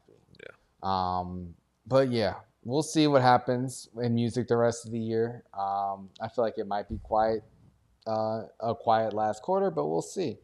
Yeah, bro, like another legend, man. D Rose. Ooh. He retired. He's done. Shout out to Derrick Rose, man. 16 years. Wow. Especially him playing 16 years. Like, we didn't know if he'd make it past year 5. I can't even. if it feels insane that he was in the league for that long. Yeah. It doesn't seem like it. The youngest MVP ever. Yeah, 22 years old. Wow. Yeah, so, he battled injuries a lot in his early career and still, was a great veteran presence, and for a lot of different teams. And I feel like he also had a lot of other controversy, but I'm happy that he was able to end his career, and, he took out a whole, newspaper ad. So shout out to Derrick Rose. Definitely, I'm glad he lasted 16 years in the league because he had his ups and downs. I remember his first stint on the Knicks, and they were so bad that he just flew home to Chicago to leave the team. He was gonna quit basketball. He was gonna quit in 2016. The Knicks they were almost that broke bad. him. The Knicks are so bad, he almost retired 8 years ago. But he said, I got another 8 more in me. So shout out to D Rose. Yeah, it's impressive. I mean, listen, he's beloved around the league. A lot of players showed him love and kudos and stuff like that, and had positive things to say. A lot of players from, of course, his Bulls days. Yeah. But early on, man, Derrick Rose, he was a force to be reckoned with. Yeah. That is for sure. Hell yeah. Shout out to D Rose. And yeah, shout out to the Knicks, baby, because we got Karl Anthony Towns. Big trade, blockbuster trade. Big purr. Right before the season starts in the next few weeks. Oh my God. Crazy. Yo, I've been asking the Knicks to trade Julius Randle pretty much since we've been doing this live stream now. I was happy when Randle came to the team in 2019. He's had his ups and downs, and I do root for him when he plays well. It was kind of just frustrating at certain times. Yeah. But I do think he, I just want to say thank you, Julius Randle. I'm not one of the fans who were stomping on your poster. I did make public statements asking for you to leave a couple times, but I appreciate you being a 3-time All-Star and also holding your value so we actually get another All-Star back. Because a lot of times people are saying Julius Randle doesn't have any trade value. No one's going to take him. But he's a dog. This is the first time he was really hurt this year. Other than that, he's been really healthy and he's always worked hard. But I'm excited for Karl Anthony Towns to come to the Knicks because, we lost Isaiah Hartenstein. We lost the bright-skinned center to Oklahoma City. And Mitchell Robinson's not going to be back until who knows when. So we needed a center. And, I feel like having Cat to spread the floor. He's the best shooting center in the league, maybe one of the best of all time. Yeah.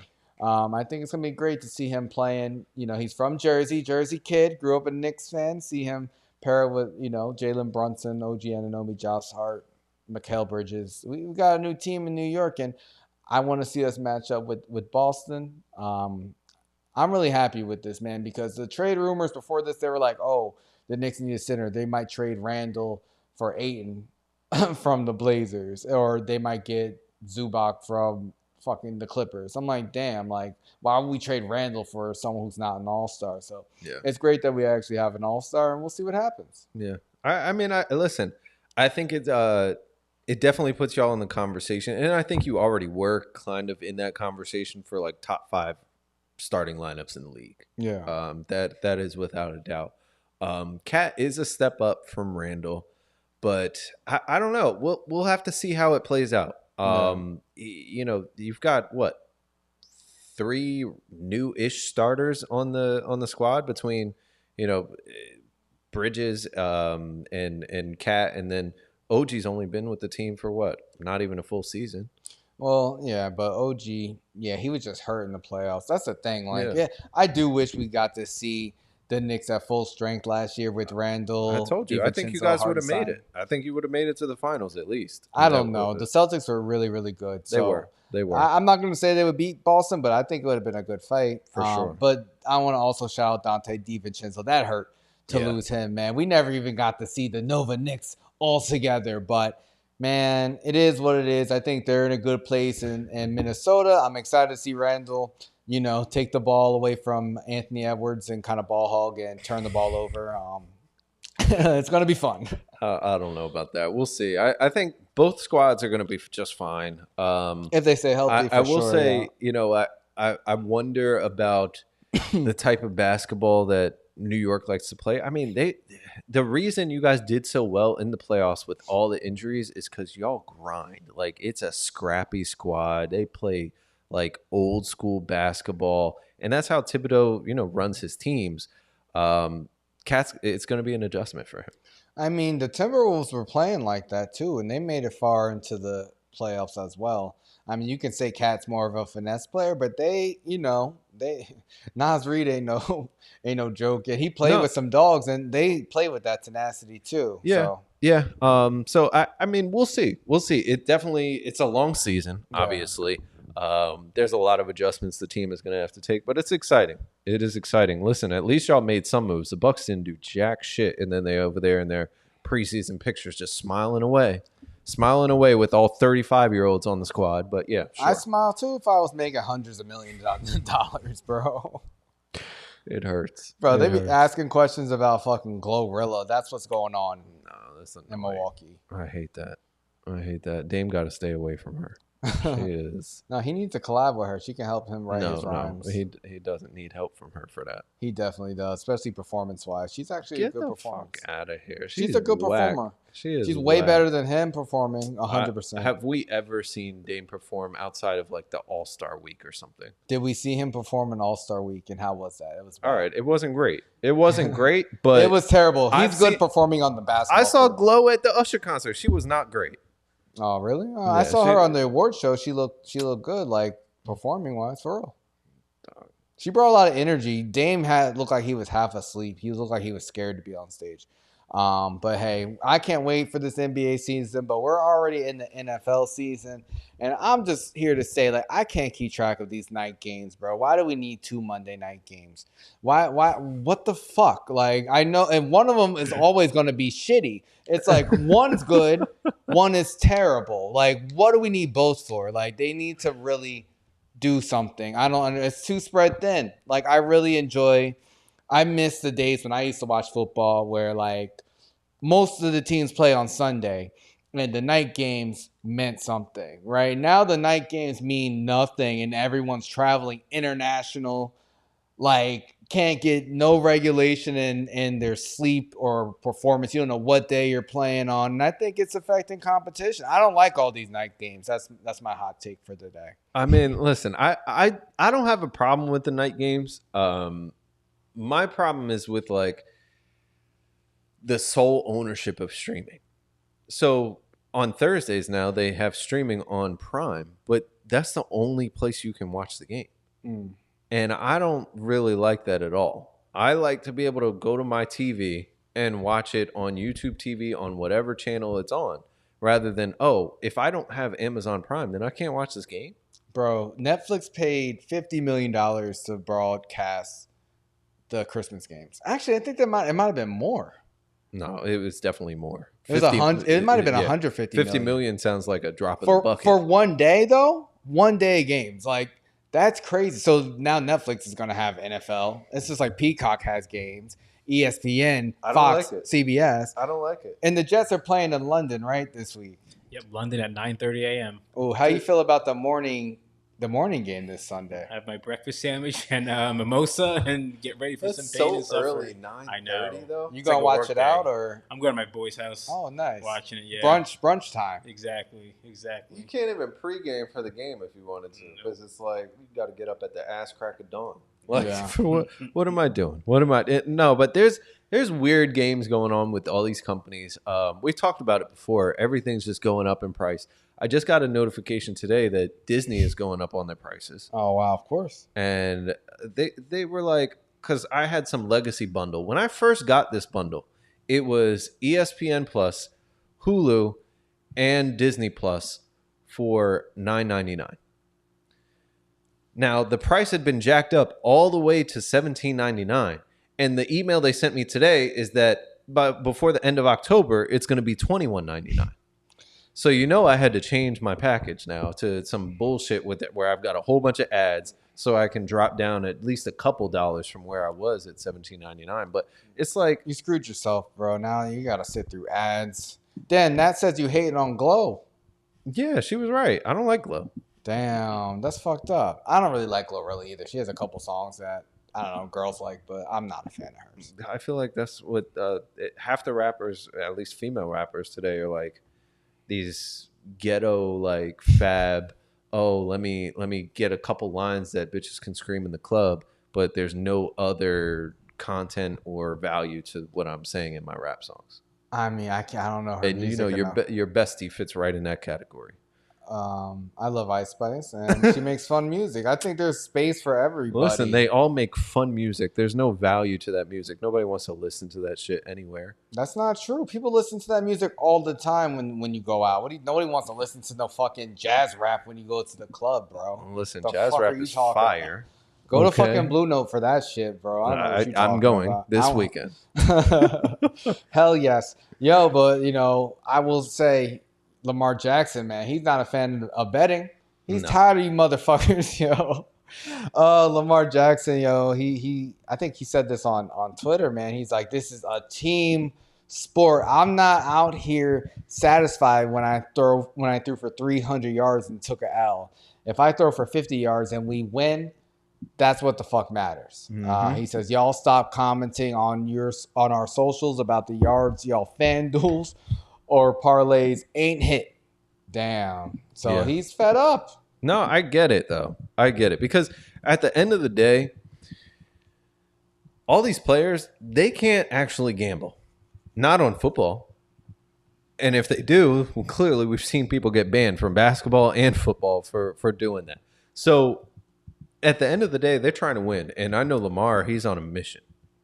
Yeah. Like, he is on a mission. Derrick Henry ran for 200 yards.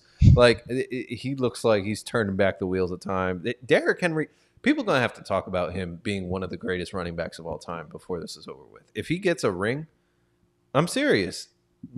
Derrick Henry, he gets over 1,200 yards every single year. I mean, one of the greatest of all time. That's saying a lot. It's saying a lot when he's got like over 10,000 rushing yards. I mean, I don't know. I haven't watched like football the last like fucking 7 years, so I wouldn't know. But dude, Derrick Henry has a season where he had over 2,000 rushing yards, and he's got 2 seasons over 1,500 yards. 2 other seasons over 1,000 yards, and he's already at 480, and they've played 4 games. Okay, like he's a beast. Yeah, I think betting and fantasy is ruining fandom and team sports, and also social media. It's so annoying. These fans are such whiny bitches, and I love it when players actually stand up for themselves and say, I don't give a fuck about your fantasy team. I don't give a fuck about your parlays. And parlays are like the dumbest sucker bets you can make.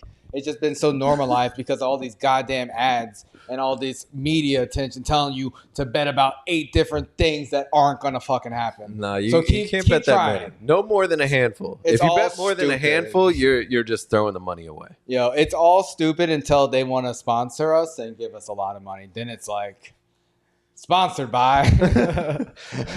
For real. Lock it in. Listen, I think that there's money to be made out there. But the problem is everybody thinks that they can just make money and not have to pay the cost to be the boss. Like, you got to put in time, research, educate yourself. Like, you got to understand how to actually do this stuff if you want to make money. If not, you're just throwing it away. You're throwing it away regardless, man. It's still fucking happenstance. It's not some fucking formula.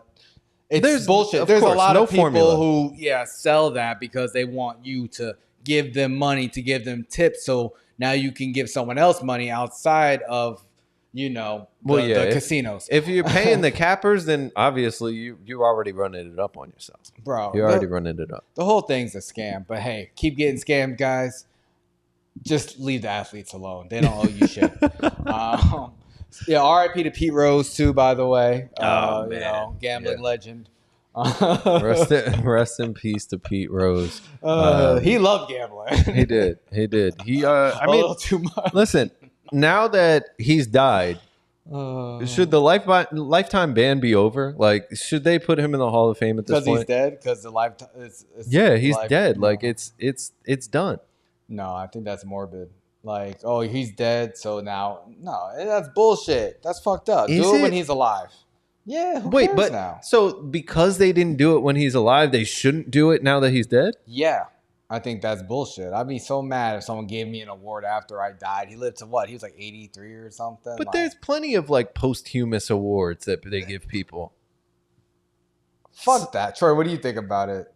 No, I don't like it. You know, I mean, actually, you know, I think they should, but I think it's also like it's too late. Like you had your chance. You had plenty of time to be like, hey, you know what, like, because he wasn't betting on his own team either, right? Like, wasn't it something different? They said he did, but he never bet on them to lose. Yeah, something like that. Which, you know, I get you can't do it, but I mean, I don't know. That's what Floyd does. Yeah. I mean, but I guess it's legal in some instances, and obviously betting wasn't legal back then. Yeah, so. It wasn't. But that's another reason why I think they should have put him in the Hall of Fame, because betting has been rampant. They put it all over TV, like you were saying. So why not just put this guy in the Hall of Fame? He's he's the all-time leader in hits. Yeah, it's crazy. All time, still. Yeah, they won't put Barry Bonds in there, man. Won 3 World Series, 3 batting titles, MVP, 2 Golden Gloves, and Rookie of the Year. And they didn't put him in the fucking Hall of Fame. No. That's wrong. That's wrong. R.I.P. Pete Rose. And R.I.P. dating in New York City, bro. They released the list of the worst cities to date in the United States, man. This survey was conducted by researchers from Fetish Finder, which never heard of that before. No. Mark Robinson knows, like he was on Fetish Finder for sure. And they analyzed the 20 largest cities in the U.S. and the metrics included the population of single people, the likelihood of marriage, the annual divorce rate, the rate of individuals actively searching for a relationship, quality of life, and cost of living. Now, when I was reviewing the criteria, I was like, damn, one thing's missing, man. How do they not have hotness and attractiveness on here? I feel like that's fucked up. But New York, they say, is the worst. Listen, they said that New York has the highest population of single individuals, but in every other of those categories, it's the worst city in the U.S. to start dating. That's crazy. Yeah. Damn, that's like really contradicted. Like, I guess it's just the culture. You know, it's like a bunch of single people who don't want to settle down. I mean, when you think about it, I can imagine that in New York, maybe the likelihood of getting married is lower because, you know, of these other aspects as well. When you think about the divorce rate, I'm sure divorce in New York is high as hell. The rate of individuals actively searching for a relationship, I feel like that would be super high. But then they talk about quality of life and cost of living. And we've seen the videos. We know that rent is like $5,000 in the city. We know that people live in like a 200 square foot apartment and call it home. Like, so I can understand it from that perspective. I wasn't super surprised. And it does go with what a lot of the women that we've talked to on the street say. They say dating out here is hard. Yeah, I say it too. It's hard as shit. For real, this shit is hard. It's like, it's insane the pace people move at. Like everyone, you know, it's just on to the next after you meet somebody. And it's hard to make a real connection because it's just like there's so many options. There's so many people. You know, things are expensive. It can get overwhelming. It's just like you can give up, especially as a guy, like having to spend money. Sometimes it's like, fuck this. I'll be celibate. But listen. Yo, the top 5 cities though, New York, and the number 2 is LA. Number 3 is Philadelphia, 4 Chicago. Wow. And 5 I was surprised at. San Antonio, they say is bad. I'm like, damn. Like all the other cities at least sound fun. San Antonio, that sounds like double. Listen, you know what Chuck said about them big body women in San Antonio.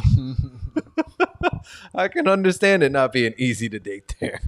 I guess, man. I've never been, but it sounds like the most fun cities are the worst for single people. Let us know, guys. Are you surprised that New York is the worst city for dating? I'm not surprised because I've been dating in New York for a while, and I'm still not in any type of thing right now. I'm not married or nothing. So, you know, it's tough. It's tough. Yeah.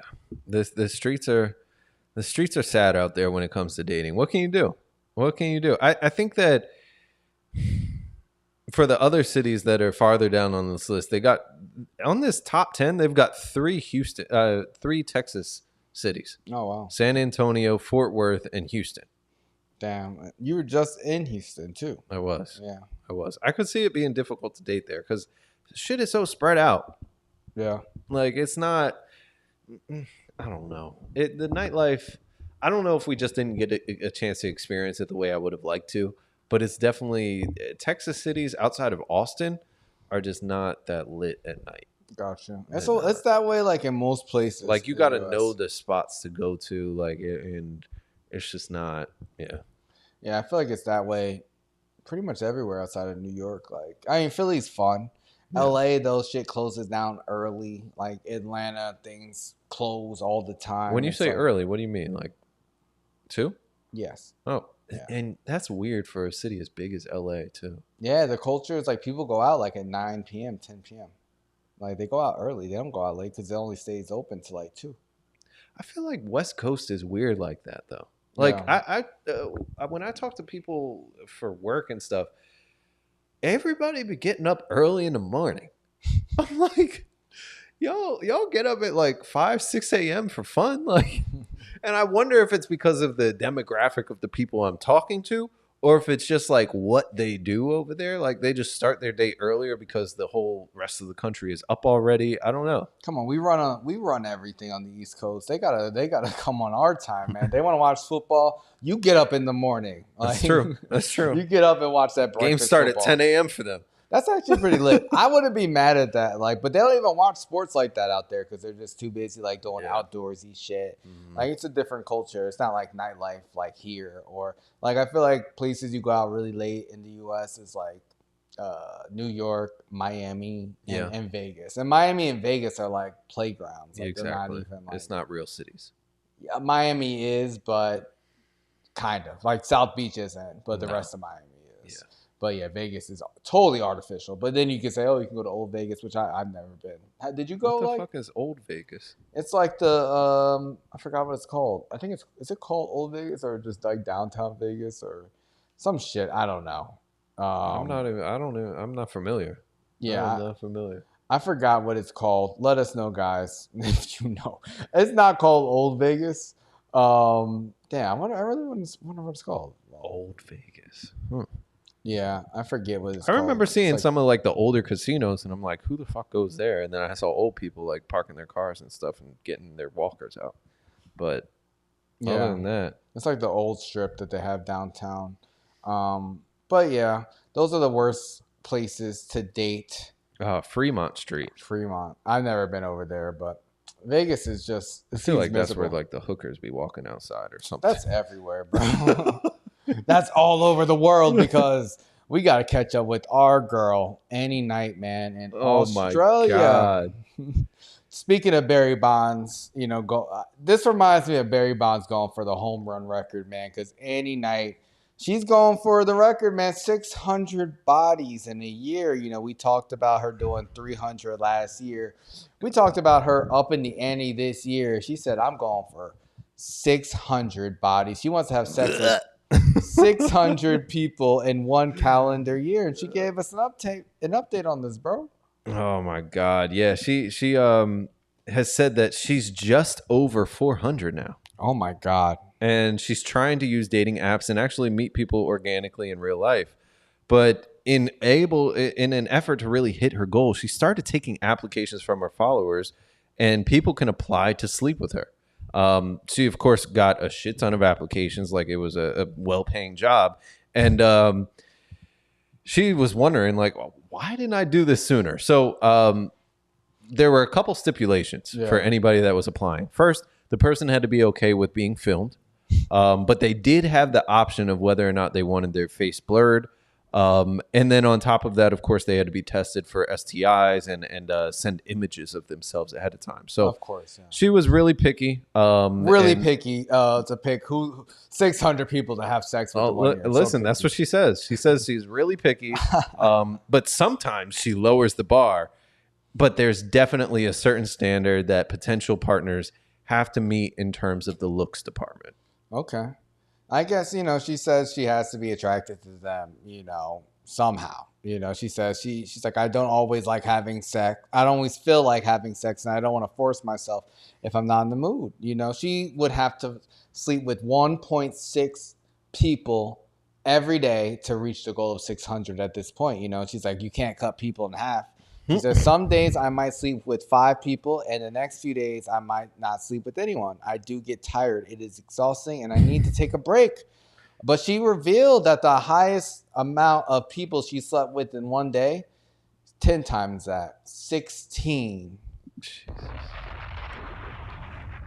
Dude, this chick is nasty. I'm sorry. I'm sorry. I don't care if she's like, she doesn't have any sexually transmitted diseases, but she's nasty. 16, having sex with 16 people in one day. We were curious about this before. We were like, how did she get to 300? We were trying to understand, you know, how she could do it. I thought it was like kind of gangbang situations, and I can't imagine having sex with 16 people in one day and it not be like. Yeah, that has to be a gangbang like sort of situation, or like an orgy where you're just like making sure you get every single guy there. Like I don't know. Teamwork. You need teamwork to get through that.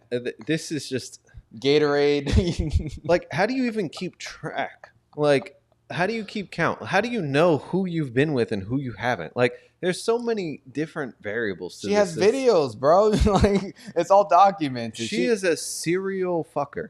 She said she is likely to make between $3 and $4 million this year. Is that worth it? For her, yeah, she's having fun. She enjoys it. What do you think? Paid. Like, let's say somebody told you, listen, I'm going to give you $3.5 million if you have sex with 600 people this year. Oh, that's a yes. That's a yes. Oh, man. I get the kid pick from them Neptune out. Over here. I get to pick them out. I'm like, I'm doing that anyway. I might as well get paid. 600? Dog, no.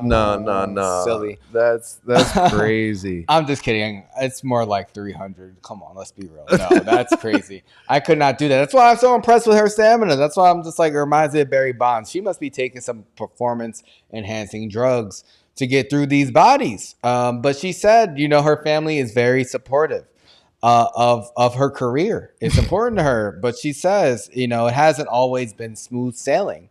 You know, her dad actually found out, and she was upset that he found out because her dad, she said, it was pretty awful to receive a panic call from my dad saying, a reporter just showed up at my door and is saying my daughter is a sex maniac. She says, my heart sank, not because I was ashamed, but because my dad is so innocent and so kind, and he loves me so much, he would have been so confused and shocked by that. She's so like, you were ashamed because your dad is innocent, and he was confused and shocked. Yeah, but she's like, I'm not sure what. Girls can never take the ownership and blame for nothing. She says, I'm not exactly sure what was said to my dad, but the fact that he paraphrased sex maniac makes me think it wasn't anything pleasant. It made me feel like I was being slut-shamed, but thankfully I had a conversation with Dad and explained what OnlyFans was, and he was okay with it and very supportive. Mm-hmm. Oh my God. So she talked to her dad about it. She explained OnlyFans to him, and he was cool with it apparently. But it is funny to me that she says like, she's like, oh, I don't know why what someone said to him because he brought up the phrase sex maniac. It's like, girl, you're having sex with 600 people this year. I don't know what else to call that. Obviously, you're a sex maniac. Like, it's not a normal thing. Like, you should know what you're doing.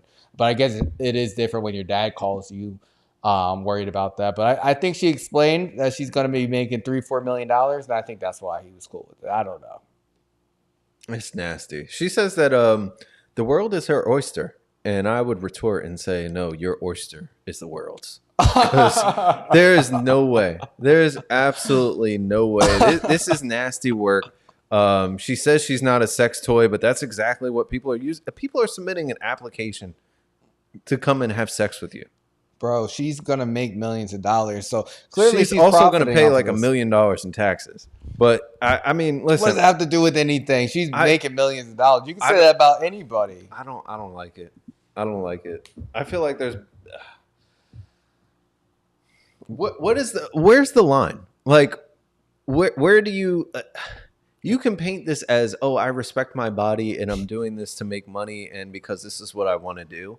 But at the same time, you're embarrassing your family. People are yelling at you, calling you a whore, and telling you that your parents must be so proud. Like, there's negative consequences to this kind of behavior too. Of course. And I know she don't always feel like, oh, I'm the greatest chick in the world. I know she be feeling like shit about herself.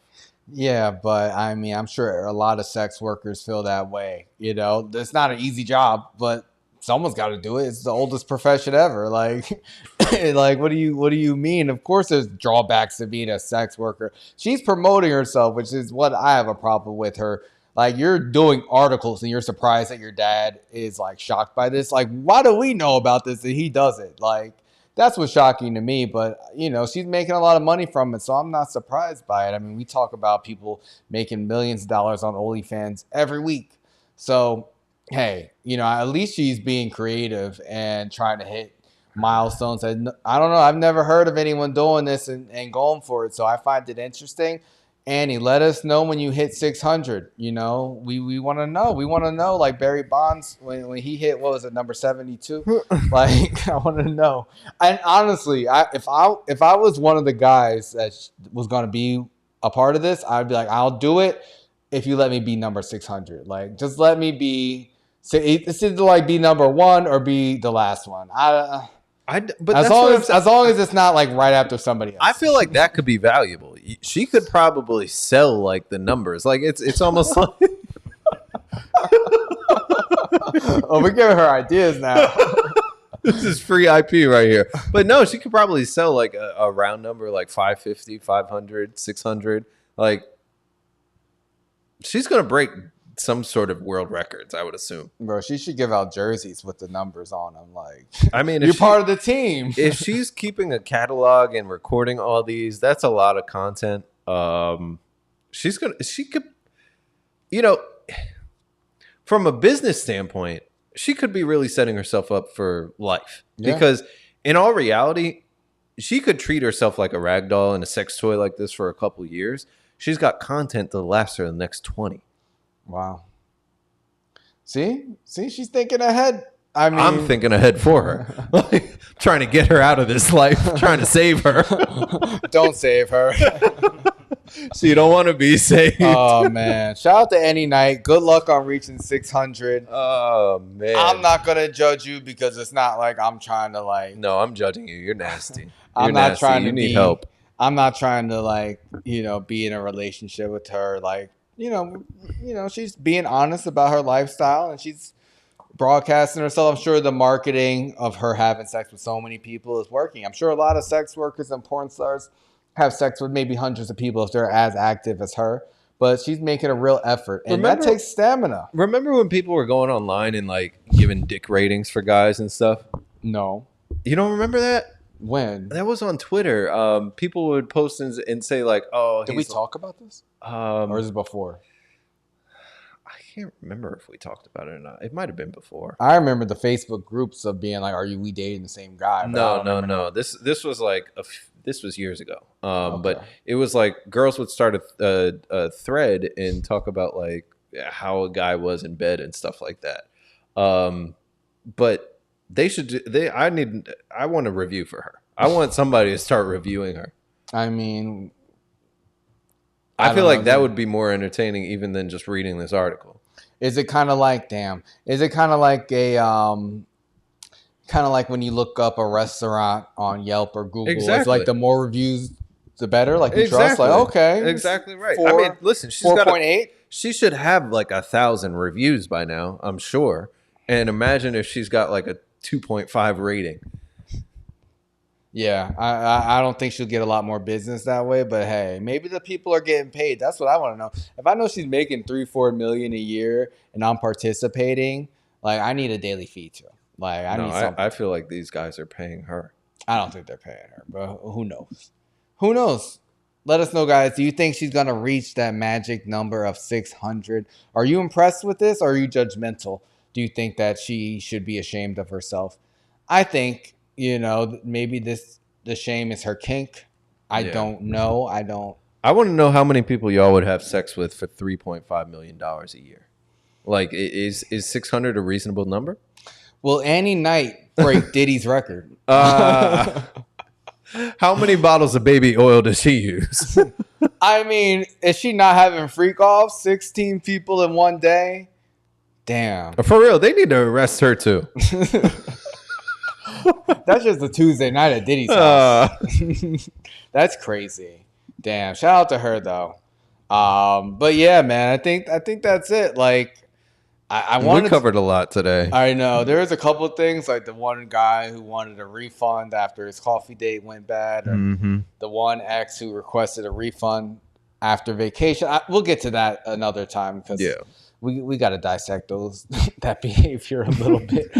But thank you all for joining us. It's Libra season, man. And you already happy know. Early birthday again to Brian. Big Libra gang in the house, keeping the balance. Yes. Air sign. You already know the vibes. Enjoy it over the next few weeks. We won't be with you again until it's over here in Scorpio season, but definitely turn up. Make sure you follow, subscribe. Thanks for rocking with us for the last couple hours. Always a pleasure. Hell yes. We love you all. We will be back in 3 weeks on the 23rd, spooky season, and then we'll be back again the following week, all the election updates, all the Europe stories when we come back. Yes. Wish us safe travels. If you've got places that we need to visit, Julian's going to be hitting London, Amsterdam, Paris, and then running over to Greece. I'll be in Greece for the week. Definitely send us over any recommendations you've got. Hell yeah. Shout out to Amut and Clarissa. We can't wait to see you guys tie the knot. Absolutely. Man. Nothing like celebrating love. Yes, and we celebrate ourselves every Wednesday. Make sure you subscribe, like this video, share it out. We'll be gone for a couple of weeks, but we'll post the content. We talked about a lot of things, so if you missed anything, we'll be just wait. You'll catch up. But exactly. Yeah, man, I think we're good. We'll see you guys in a few weeks. Until next time, peace.